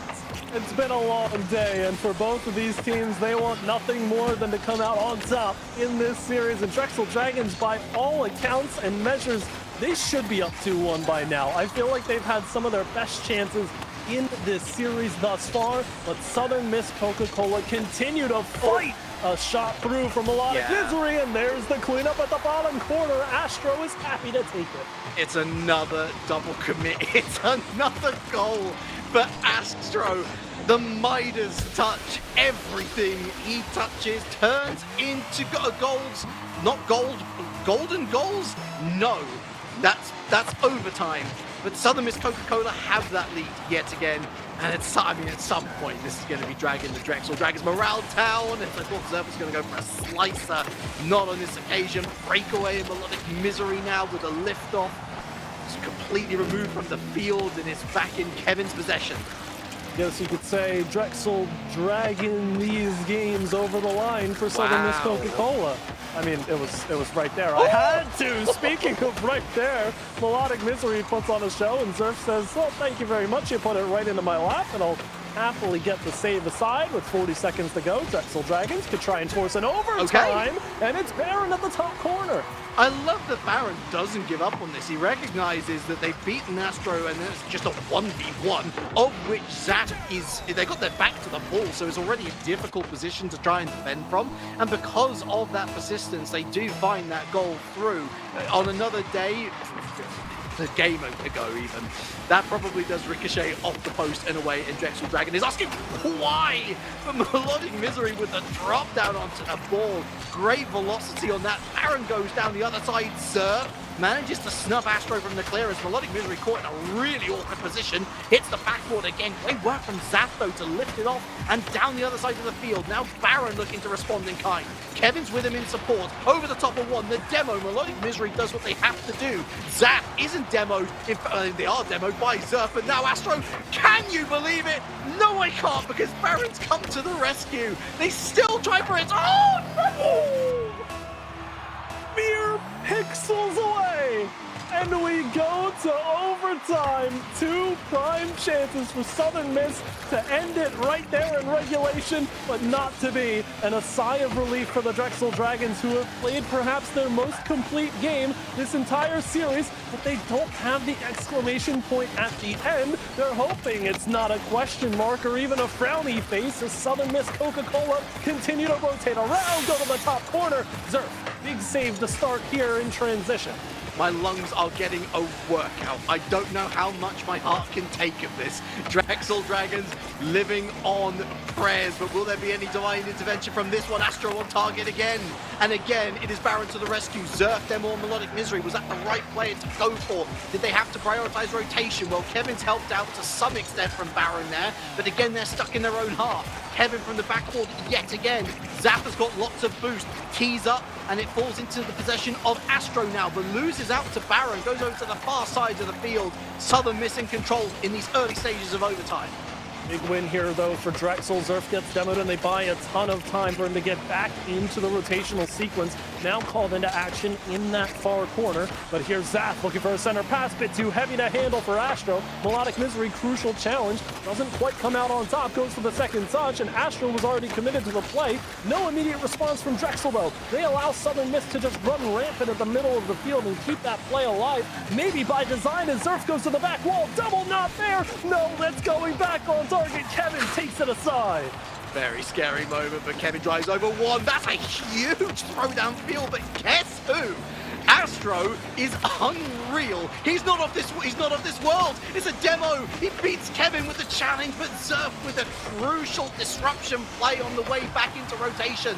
Zap now goes central. That's easy enough for Baron. Straight down Broadway. Melodic Misery with the recycle. Not going to reach anyone. Zerf to Kevin! Oh, it's a stunner 3-2. They're back in this series. All the world a difference this game makes. If it goes the other way, Drexel Dragons have to win 4 in a row to keep themselves in the tournament, but we are saying a much different story this time around. Drexel Dragons clutch factor shows itself 2 minutes into OT, and now we get to have some very fun conversations, because my point still stands. This was the strongest form of the Drexel Dragons that we have seen in this particular series, and they put the nightcap on this particular game. Still plenty of work to be done. Still plenty of opportunities for Astro to score seemingly the most free goals you've ever seen. The question is, how do Drexel Dragons continue this momentum aside from having to win a game in overtime?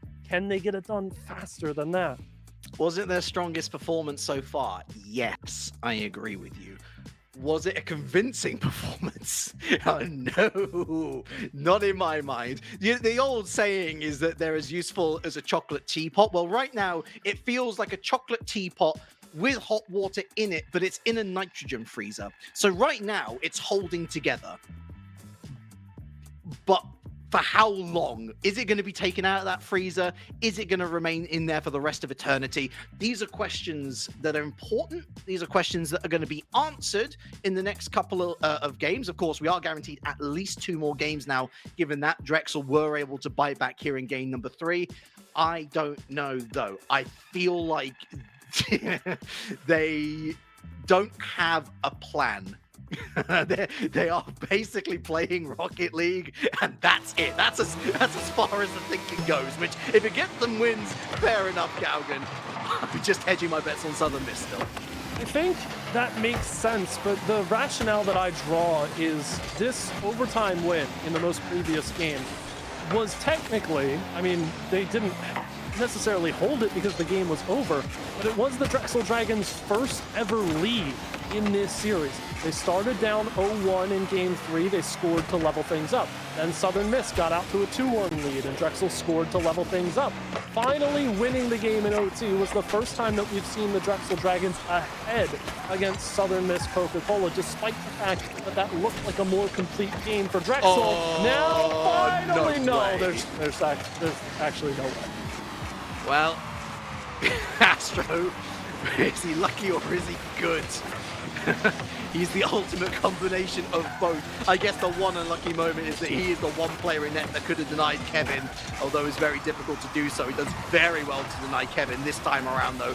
Big save as Drexel Dragons looks to take that second go-ahead goal. Again, the first time that they lead. I mean, they led for all of 0 seconds, but they led with the most important point. That's what caps Galgan. Still 0-0 here in the opening stages.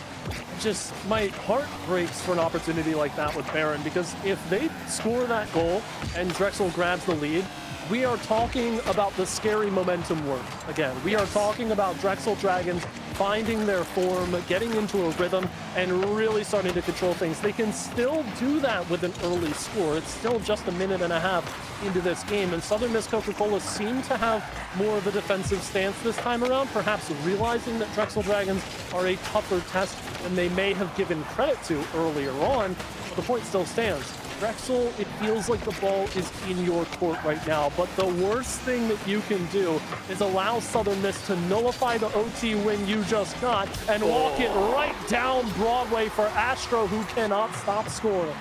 3v1, and it's Baron who has to be looking at himself and wondering why he put Kevin in such a precarious position.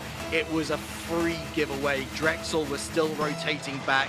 He needed to spend a little bit more time on the ball. Maybe bad communication from the defensive side of things, telling him don't go, don't force anything. But the thing is that, you know, it's got to be playing on Baron's mind. How many opportunities has he missed now? How many times has he hit the post? Too many times, and he knows that. A big turnaround here. Don't believe it. Bottom corner, and again, it's Baron just wide of the mark. It is really starting to add up. You have to wonder if that's taking a mental toll right now. Baron knows he's capable of more than this, but has to unlock it and do so quickly. We're halfway through game number 4. Southern Miss Coca-Cola trying to feel as comfortable as they can with a 1-goal lead. Baron, nice redirect here. Buys a whole lot of time and space for Drexel to set up shop, but it's immediately canceled out. Melodic Misery, good first touch, good second touch on the challenge. Forces Baron to take that wide, and it's immediately responded. Both teams strong chances, almost a 3-on-1. Baron tries to go central to Kevin and does. We're tied. Eventually it all added up. Bit of a, you could say, a mistake there from Baron and Zerf, but they were basically confirming that they were going to get that infield pass securely to Kevin in the first place. Had Kevin not got that on target, had there been a save, that probably goes all the way down the other side of the field. That's probably 2-0 Southern Miss. They rolled the dice. They came up with a critical hit. Here's the response off the kickoff. Kevin, big save. Melodic Misery turns things around, tries to get it going back through the corner once again. Zap to delay by some time. Rest of the team goes up all in one fell swoop. This is Drexel's chance to take the lead, and Zerf waiting on the back wall knows just that, but hits the bar rather than the net. That was as close as they'll get. Nice idea. Just, again, not enough talent / time to be able to do what they wanted. Baron in the retreat, bump. Leaves it to Zerf, to Kevin now. This really good 2v1, the lift, but such an important, crucial touch from Astro, who continues to play brilliantly. Round the corner from Zerf. Zap in the way yet again. Kevin now top of the box, dispossessed by Astro, playing legitimately some of the best Rocket League we've ever seen from him. Baron! Oh, it's another big save, this time from Melodic Misery. It's gonna take a gargantuan effort from players other than Astro. Zath and Melodic Misery have to get involved right now. We've seen Drexel handle the ball a bit more than we have in any of the prior games. Big save with the ball halfway in from Kevin. Astro demoed, so that removes your top scorer, but Baron demoed as well. Both top scorers going now to the back wall. Melodic Misery denied. That felt like a sure goal. Turned back around, and Astro doesn't find it either. But demos continue to reign. This blue side littered with car parts. There is his murder on the dance floor is what it is. But can you feel the groove, folks? Still 1-1. Still waiting for that go-ahead. Baron, he was demoed once, and then Baron demoed on respawn. Southern Miss Coca-Cola bringing the demolition charges. Zerf trying to line up the shot. Now it's Kevin. No second touch. Back to Kevin. No, Kevin rotates out. Zerf was maybe hoping for a little bit more than that. Kevin again. Round the corner. It's huge. Captain Kevin at it again. And what a play! The bump removal as Astro plays it out center, gets demoed. Crucial mistake as it's grounded, and Zach didn't have any right to get to that ball in time. But it's not like a save was possible either. The Drexel Dragons on the cusp of tying up the series with 6 to play off the kickoff. Oh, it's clear through, but nobody's there. Weak side, Zach can't get it going, and it'll get grounded for Drexel to take it to 2-2. That's got to be a feel-good moment for Baron. If your luck's out, if the only thing that you're getting is bad luck, then you make your own good. He can't score a goal to save his life, but you know what he can do? He can set up for other people. Huge demo into bump play, removing 2 defenders, making it easy for Kevin to score. I mean, that is such an important goal. Such an important goal. You tie the series, you make it a best of 3 effectively. And now your opponents are looking around at each other thinking, wait, where did those wins go? I thought we were looking comfortable. No longer. This is on.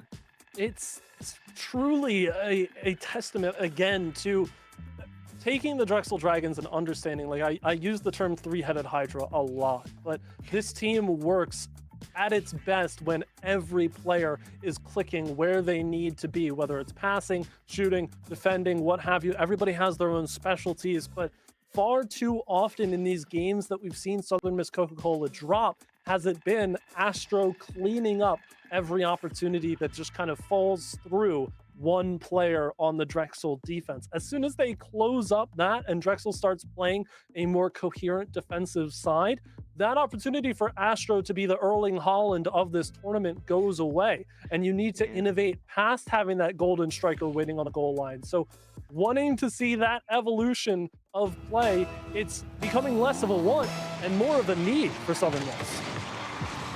Imperious form cannot last forever. Doesn't matter who you are, doesn't matter where you are. Eventually, your 2 teammates have to pick up the pieces, and thankfully for Astro, Melodic Misery and Zath are 2 excellent teammates. But, and this is a huge proviso on this situation, of course, that we come back to after discussing it very early series, Galvin. How's the locker room? How's the comms? You looked pretty good in the first 2 games, and now you've lost 2 on the bounce. Is it metal testing time? Is it red mist time? Find out soon enough. Trying to generate more speed from the unstoppable force of Southern Miss up against the power of friendship. The Drexel Dragons feels like they could go anywhere, do anything, accomplish whatever they set their hearts to. Obviously, takes a bit more than that, but the mechanical skill has been present for Drexel. They just need to not give the ball away like that. Melodic Misery, no success on the second touch on that challenge. Kevin, big launch. Astro, quick turn. What are you doing? Doubling for that ball. Zerf goes to the corner, and now there's a chance for Drexel to try and capitalize on this very awkward stance in the corner. Baron's down low, just waiting for this ball to fall into a scoreable spot. And luckily for Southern Miss, they keep it high and away from the danger zone. There's less talking, more instinct, and that instinct is leading players into very similar positions on the Southern Miss defensive side. Drexel Dragons are rubbing their hands together.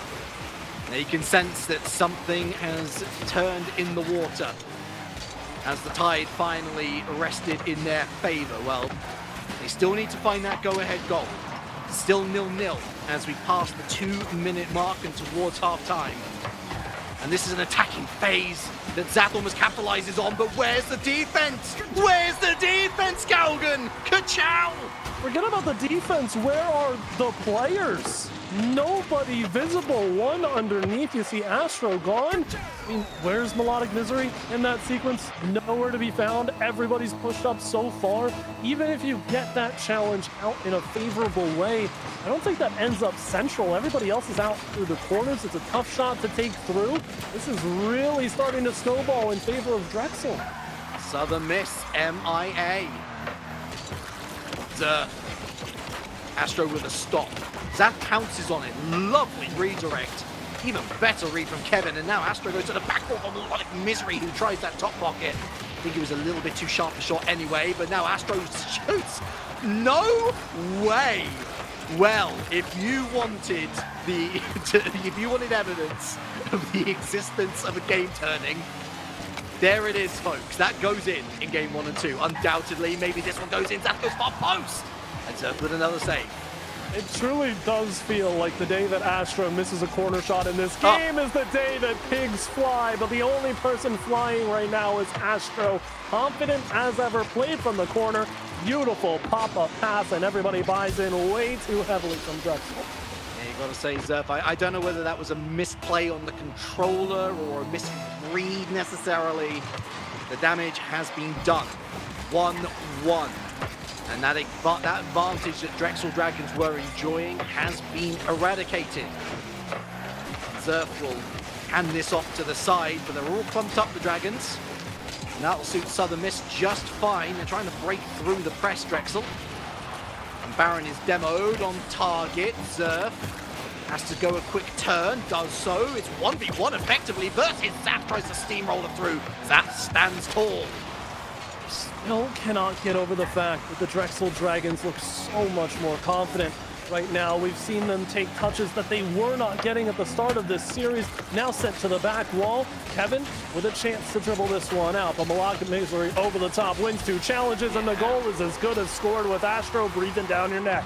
I don't have the exact numbers, but he's definitely scored 80% of Southern Miss's goals today.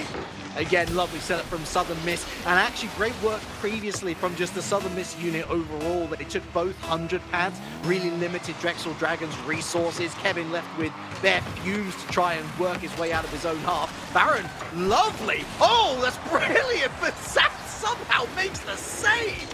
The demo, half a second too late. It still was in the right spot onto Zath. Now in transition again. Go Drexel under 60 seconds to play. Surely have a chance to equalize, and maybe they do right here, but the shot's too low and slow. Astro takes the side. Zath on the rebound, goes back while Astro's up, not going to get the shot off. But the damage seems like it's done. Drexel Dragons will need one more strong push. They press the reset button, Southern Miss. Looking stronger and stronger for it, but there is a double commit. Although there's a double commit for Drexel as well. Panic stations for both sides as they desperately struggle. I mean, there is no team in a stranglehold. I will certainly call that out when I see it, but they struggle for that match point scenario. On target, 3-1, and it looks likely that Southern Miss is going to make it theirs.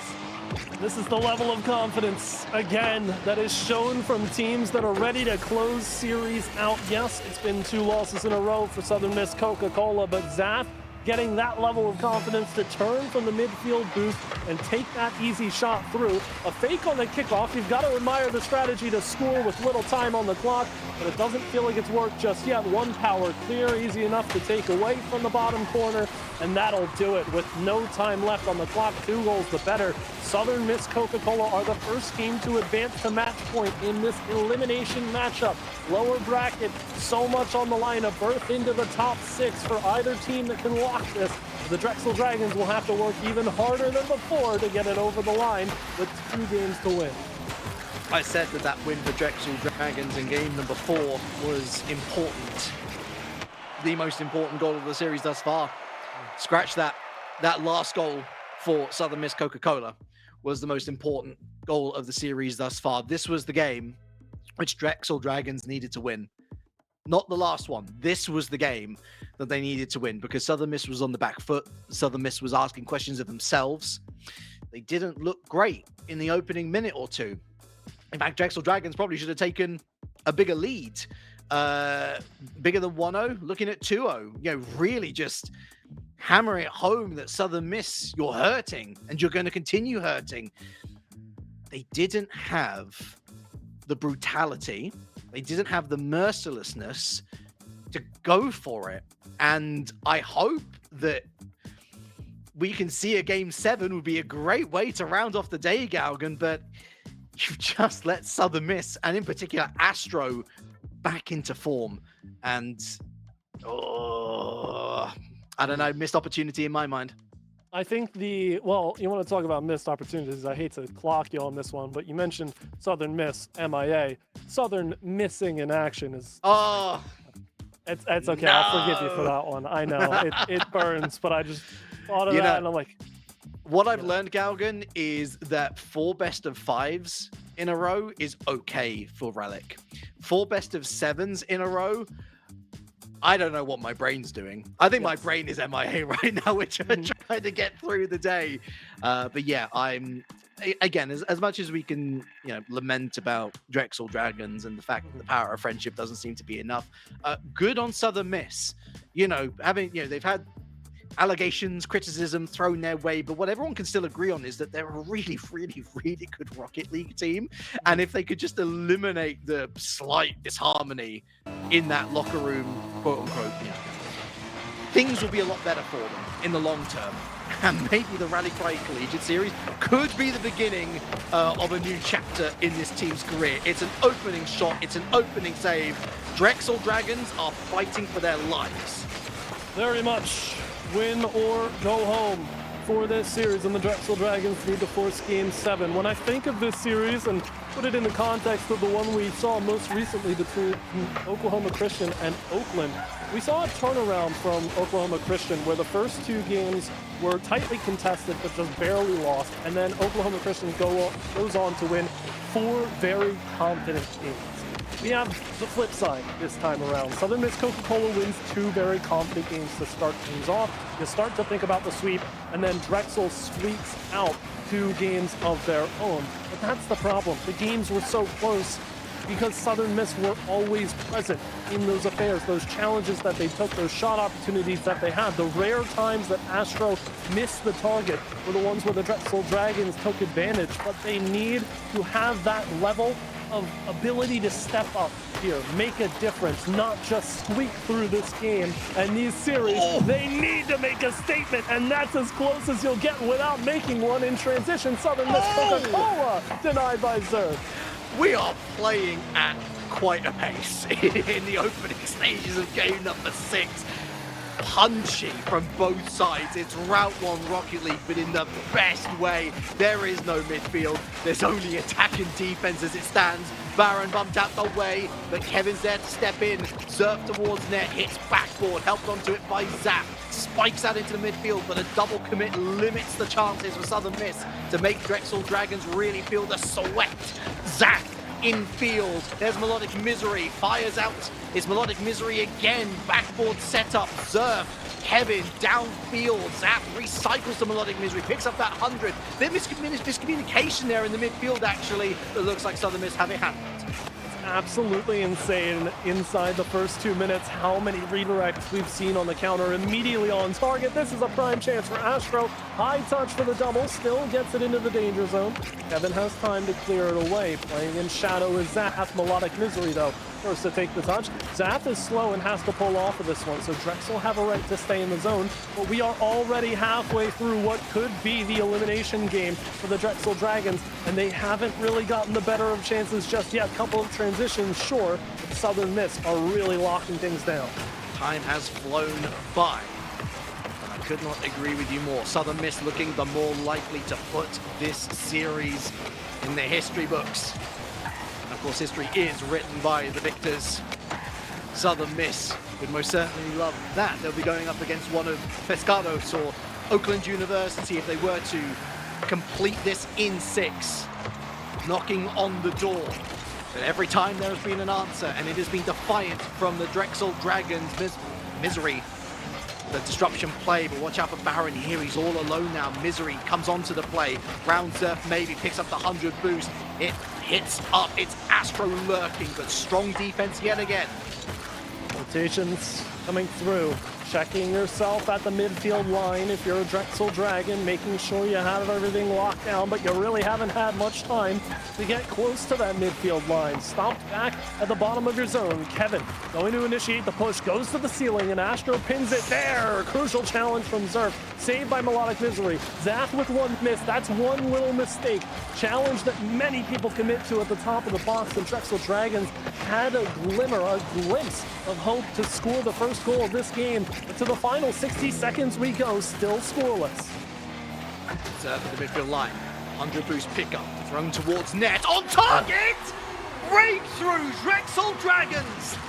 All it takes, one tiny lapse in judgment. Tell me how many times in this series we've seen that quick turn from the midfield boost before. You'd run out of fingers to count before you get that deep into the series. And the Drexel Dragons give themselves a fighting chance to force Game 7. It's against the run of play. But if you're a Dragons fan, you're lapping it up. You're loving it. But you're also looking at the stopwatch. 40 seconds. Astro. Zerf over the top of him and scurries away as far as he can go. Demo on Zap. Baron, far side where he meets nobody but orange machinery. Kevin. Oh, and rotating out was Baron, was maybe hoping that Baron would do the quick turn. Kevin instead has to go for himself. Melodic Misery back to Baron, but they're going to take this all day long. Demo on the back line as well. Drexel Dragons, this is the stranglehold that I misspoke about earlier. This is what they want to see now. Full control, full possession, but they can't oversell themselves too soon. That's loose, but nobody's there. Southern Mist lacking resources. Demo on the back line. Demo on the return, I should say, for Melodic Misery. It's time now. The clock has hit 0. It's up for Astro! No! Game 7 locked in! It's the chance, the striker, everything falling into line that you want for Southern Miss Coca-Cola, but they can't deliver at the end. And I hate to say it, but 30 to 15 seconds to go on the clock, and the double commits from Southern Miss Coca-Cola were egregious. There were at least 4 in a 20-second window. That is their undoing. I know they have the 0-second chance. I know it's a great scramble. Astro is who you want taking that shot. I think if you watch that replay back and the shot goes unsaved, it doesn't make its way in because we're at 0 seconds, but that's a hypothetical in and of itself. Drexel Dragons have done a great job here to force Game 7. The resilience that they've displayed to hang with this squad, gain more possession for themselves, and ultimately convert it into what has been an amazing series to end this first night of playoff play.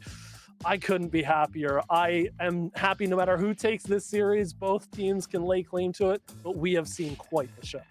Well, in the time that we have been watching this incredible series, I hate to say I was right, but I was right. Boise State 4-0 sweep Terps. So they've had their entire series done and dusted. They started late. And the pendulum in this series, it swings back and throw, and it swings back in favor now of those wonderful Drexel Dragons. And I you know, it's really interesting that you pick up on those late stage mistakes, because if Southern Miss weren't tilted before, they're going to be tilted now. They dominated 85-90% of that game, but when it came down to that one big chance for Drexel Dragons, they took it. Well, I mean, that's one part of the journey, though. It's Game 7, and now we find out who truly has the will to make it happen. 16 teams have entered the playoff bracket. Only 6 will make it to tomorrow's play. Maryville and Oklahoma Christian stay in the upper bracket. Pescados, Oakland, and Boise reside in the lowers. And one of these 2 teams will stamp their mark into said top 6. Southern Miss Coca-Cola take the first swing. I want to update my glasses because I don't see Astro scoring. What's that say? Melodic Misery. Oh, wow, it's Melodic Misery. Yes, I know them. They're actually a really good player. Glad to see them actually on the score sheet yet again.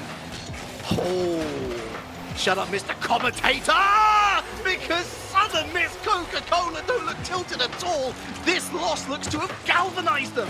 Get everybody involved in the party. Astro could have buried the double, but felt gracious enough to give it to Zaf. But of course, we know that spawns from the double commit on the sidewall at the midfield line. You ask a lot of questions of the Drexel Dragons, and there are only 4 minutes and change to answer said questions. Otherwise, they are out of this tournament. Kevin could do a whole lot of answering here on the initial sequence, but Baron has to follow up on the challenge. Now another chance as this one goes high and wide. But under 4 minutes to go, and Drexel Dragons early on in a deep hole. Yeah, that's going to hurt the morale, especially if they get a third. Lots of time for Drexel Dragons to respond, but they've got to right the ships very quickly indeed. Patch it up with whatever they find. Zerp, with missed touches like that, isn't exactly going to help. Launches its way across the way as the challenge meets neutral. Baron straight into Zap. And Kevin, well, pushed up a little too far. Good save here from Zerf, but it only goes as far as Astro. You don't want to give it to him, especially in the form that we've seen from this past 5 games, 6 games or so. Melodic Misery now one of the goal scorers in this particular round. Keep on shooting, say Southern Miss Coca-Cola. They'll break eventually. They are so capped in their half. But finally, a bit of a reprieve for Drexel Dragons. It's only been 2 minutes, but if we had a counter for touches on the ball from both teams, heavily, insanely in favor of Southern Miss at this point in time, but trying to change that narrative. Oh, nice one too, but no, flashbacks to Baron ringing the bar does it again. That's the chance the Drexel need to score, and they'll look for more if they can find it. You want a goal there. That's the anchor in the ground. That's the moment where they say, we are not going quietly into the night. But maybe they just are. Fingers up to the lips from Southern Miss Coca-Cola. Shh, they say as they again stride forward with purpose. Even as Kevin and Zerf look to break out. Look at that, there was a great covering run, but look at that, well read by Kevin. But still, the infield pass / shot wasn't convincing in the slightest. Baron, how will he ruin that missed chance himself? So much surely going through his head. We hit the 2-minute mark, looking more likely to be a Southern Miss third than it is a Drexel Dragon first. Surf goes over the top. Melodic Misery blocks it aside. Again, so much control, but here's Kevin with a good chance down the center lane. Blocked aside by Zap, and Astro picks it up immediately, denying any chance for Drexel Dragons to formulate a passing lane. Baron overshoots. Kevin sends it low. Kevin sends it in, and the Dragons have life again. When you're given lemons, you make lemonade. It's a big whip, but it gives Zap that second thought, like, wait, should I be going up for this? And when he does, it's Kevin who latches onto the opportunity and throws it into a place where nobody's really able to make a difference. Melodic Misery, too high an angle really to make the save themselves, but they can't give up a goal off the kickoff now. They've got to be sensible with it. A lift over one. Now it's 2. Oh my goodness, Kevin with a fake. But look at that brilliant read from Zap. Now it's Zerf, bumped out the way to the corner. Melodic Misery throws it back into the midfield. But the important statement has been made, or has it? Backboard, Melodic Misery, unopposed 3-1. The home is empty and abandoned for the Dragons. They fly free from their nest and find it completely distraught when they return. Southern Miss Coca-Cola with another 2-goal lead, and with a game that feels like it has implications as heavy as any championship. It's Southern Miss Coca-Cola mere steps away from silencing the Dragons. Kevin doesn't want it to be so, and will try to spur a comeback. In this debate, Southern Miss cosplaying as Ace Attorney. Objection, they say, to every single argument the Drexel Dragons have placed on the table. Less than a minute to find 2. Not impossible, but not looking likely. Infield, great disruption. Infield again. Melodic Misery for the hat-trick! 4-1! The pace of play, the accuracy, everything aligning for Southern Miss, and Melodic Misery chose the right time to turn up the intensity, turn up the heat, and show why Southern Miss Coca-Cola deserve that top 6 berth. They've all but taken it now, and right off the kickoff, no resistance from the Drexel Dragons. The result feels secure. There was no question of their ability. The question was, would Drexel Dragon have the ability to meet them? And boy, have they met them. This is easily one of the standout tournaments for the Drexel Dragons in their current guise. And surely they will only get better from here. But in this moment, in the Rally Cry Collegiate Series, after winning 2 brackets, the only team to win 2 brackets in league play, they have met their match. They have met their end in the playoffs. Some say it tastes good. Some say it's Southern Miss Coca-Cola. The Drexel Dragons exit the bracket here. Nothing to hang their heads in shame about. A consolation goal to end things and exiting at top 8. But Southern Miss Coca-Cola clearly unfinished business, playing with the ever-present chip on their shoulder, trying to prove that they have what it takes. And if you start to consider what both of these rosters thought they would be capable of before this event began, the teams ahead of them in the power rankings, the teams ahead of them in the brackets that they played in the closed qualifiers, both had big aspirations. And maybe this is the upper limit of where Drexel would have reached in this particular tournament. But one errant miss, one different sequence, something goes awry in the timeline, a time traveler kicks a paperclip, and suddenly we're talking about the Drexel Dragons in top 6. Not to be in this universe, but oh so close. Yeah, in hindsight, as much as we can get excited about that game 6 is only important, again, if they go on and take that next step, continue with a game-winning streak that gets them over the line with that series win that they so desired. But actually, we have to backtrack to game number 5 when it looked like they were most hurting. They would have been threatening 3 games on the bounce, Drexel Dragons, had they won game number 5. But they didn't. They were the dominant team in that game, and they lost. I think that really revealed to us all that they had hit that upper limit. They were on the limiter. They were in their top gear. And I'm afraid that, you know, sometimes that is just how Rocket League goes. You can bank on crazy things happening, but Southern Miss just simply had too much on the Astro simply had too much. He carried the stable in the opening stages. Absolutely. So many chances. I mean, I made the joke about the Erling Haaland of this series, just always being at the bottom line to finish up whatever chances fell through. But so much of the teamwork that happened for those opportunities to be created was just trying to stun the defense, taking it over the top there in opportunities like that Astro. And again, so many chances where the defense from Drexel doesn't really know where they want to be. Somebody's on the back wall, somebody's on the goal line, all well and good where you want to be as a defense, but you don't have any game plan after that. You've got to find the save, and then where did the save go? Now you've got to find the clear, yada, yada, yada. Oops, it's Southern Miss Coca-Cola with their second person in the rotation, and they have a very decent scoring chance. Too many times in the early goings of the series, that's what we saw for the scoring chances from the side of Southern Miss Coca-Cola.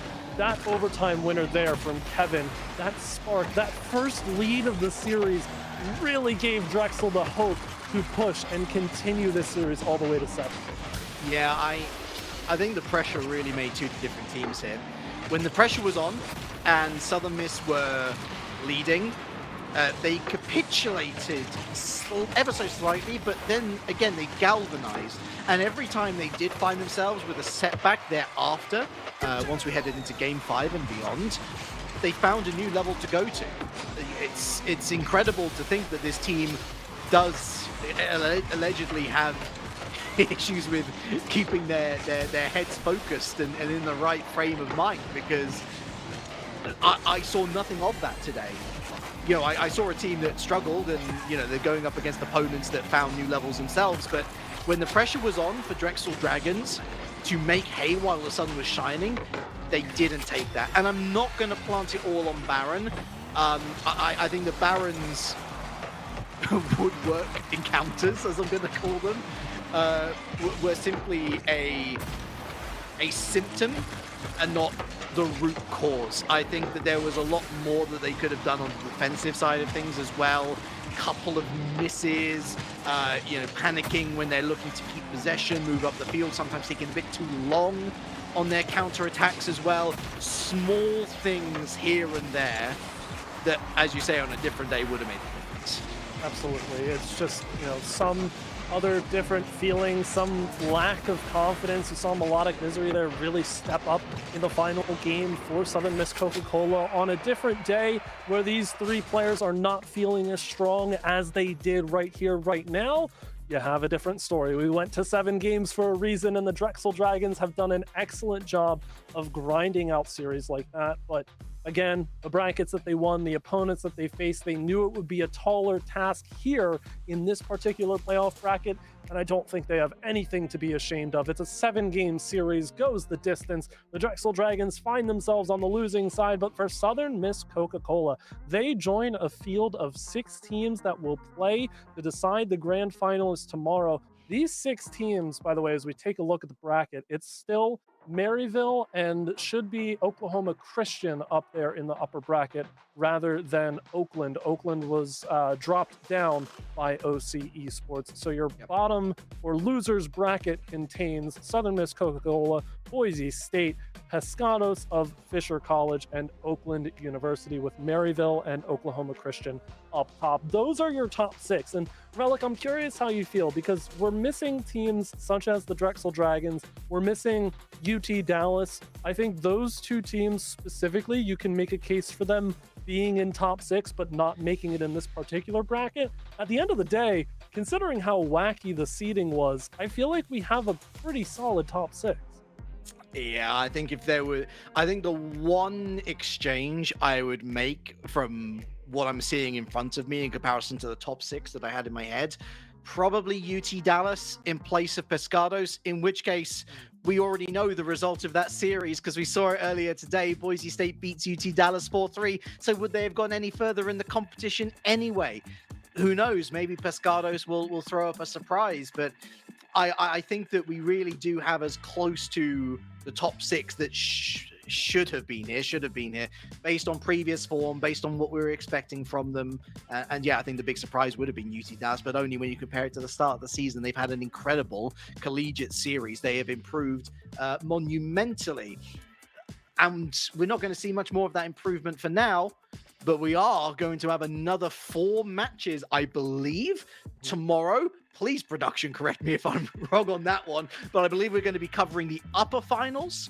I believe we are covering the lower semi-finals, or lower quarterfinal, I guess.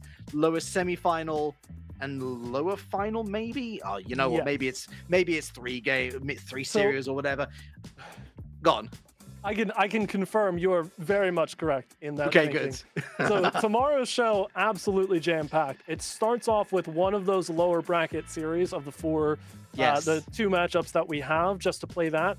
And then as soon as we get there and we get into our top 4, it follows a format very similar to other double elimination brackets like the ones you've seen in the RLCS. So we'll immediately start by playing that upper final, so that series between Oklahoma Christian and Maryville. Then we play the lower semifinal, which is the 2 remaining lower bracket teams that were down there already. Then the lower final, and then of course that grand final saved for its own particular show on Saturday, March 16th. Let's do this, Relic. Before we go, let's make some bold predictions, because I personally I want to do this because I won't be here tomorrow, unfortunately. But you'll be here, you'll be having fun. I want to do some bold predictions. Do we go who makes it? I think we go who makes it to the grand final rather than winning the whole thing. Okay. So I'll go first because I'll give you time to think about this. So we've got Maryville and Oklahoma Christian up in the upper final. So one of them is guaranteed to make it. I think that Maryville is going to make it. I think that's a decent series. I give it either a close 6 games or a pretty decisive 5 games. But I think Maryville makes it in the upper bracket. That, of course, sends Oklahoma Christian down to the lowers. I think they end up in a matchup against Boise. Oklahoma Christian versus Boise feels like it's going one particular way because we had this conversation before how Boise lives Boise, yeah, they live rent-free in the heads of Oklahoma Christians. Give me a Maryville-Boise final. I don't know where your head is at for this. Well, I think when we were discussing at the beginning of the day, we were lamenting Boise State, Maryville in the first round. I mean, like, especially given that, you know, some of these collegiate players do be collegiate players. They have a lot of things on their mind. They have a lot of, you know, things to do with their lives. And there might be a threat of one of them downing tools if they were to fall into the lower bracket. But we didn't have that. We didn't have that. Boise State bounces back in style. They throw themselves at a vigorous UT Dallas side, and they survive that. So, unfortunately, for the sake of being exciting, I can't be exciting because I agree with you completely. I really think that we have a Maryville Boise State rematch on the horizon. I'll be curious though as well to get the thoughts of CRL's own Vodable, who's going to be joining us tomorrow. Going to be very exciting to get his thoughts on the matter. Of course, Galgan, we bid adieu to you now until March 16th. Next week, the grand finals. I look forward to seeing you there. But tomorrow, folks, you'll be joining me and Vodable for all of your standard action. Another 4 series on the way as we look to determine who gets to that grand final in the first place. You don't want to miss it right here on Rally Cry 2. Same place, same time as always. You know the drill. From all of us here, it's a very warm goodbye.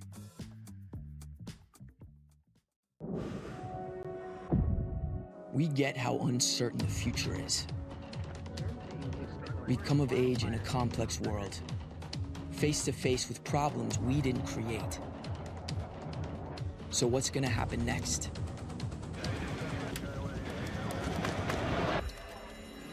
We are. Because our future is the future. The life we have chosen has prepared us for this. So we're going to build bridges and hospitals in a day. We're going to save families from disasters and feed those left in the cold. We're going to do all this and more because we have an appointment with destiny. We invite you to join us. The next greatest generation is now.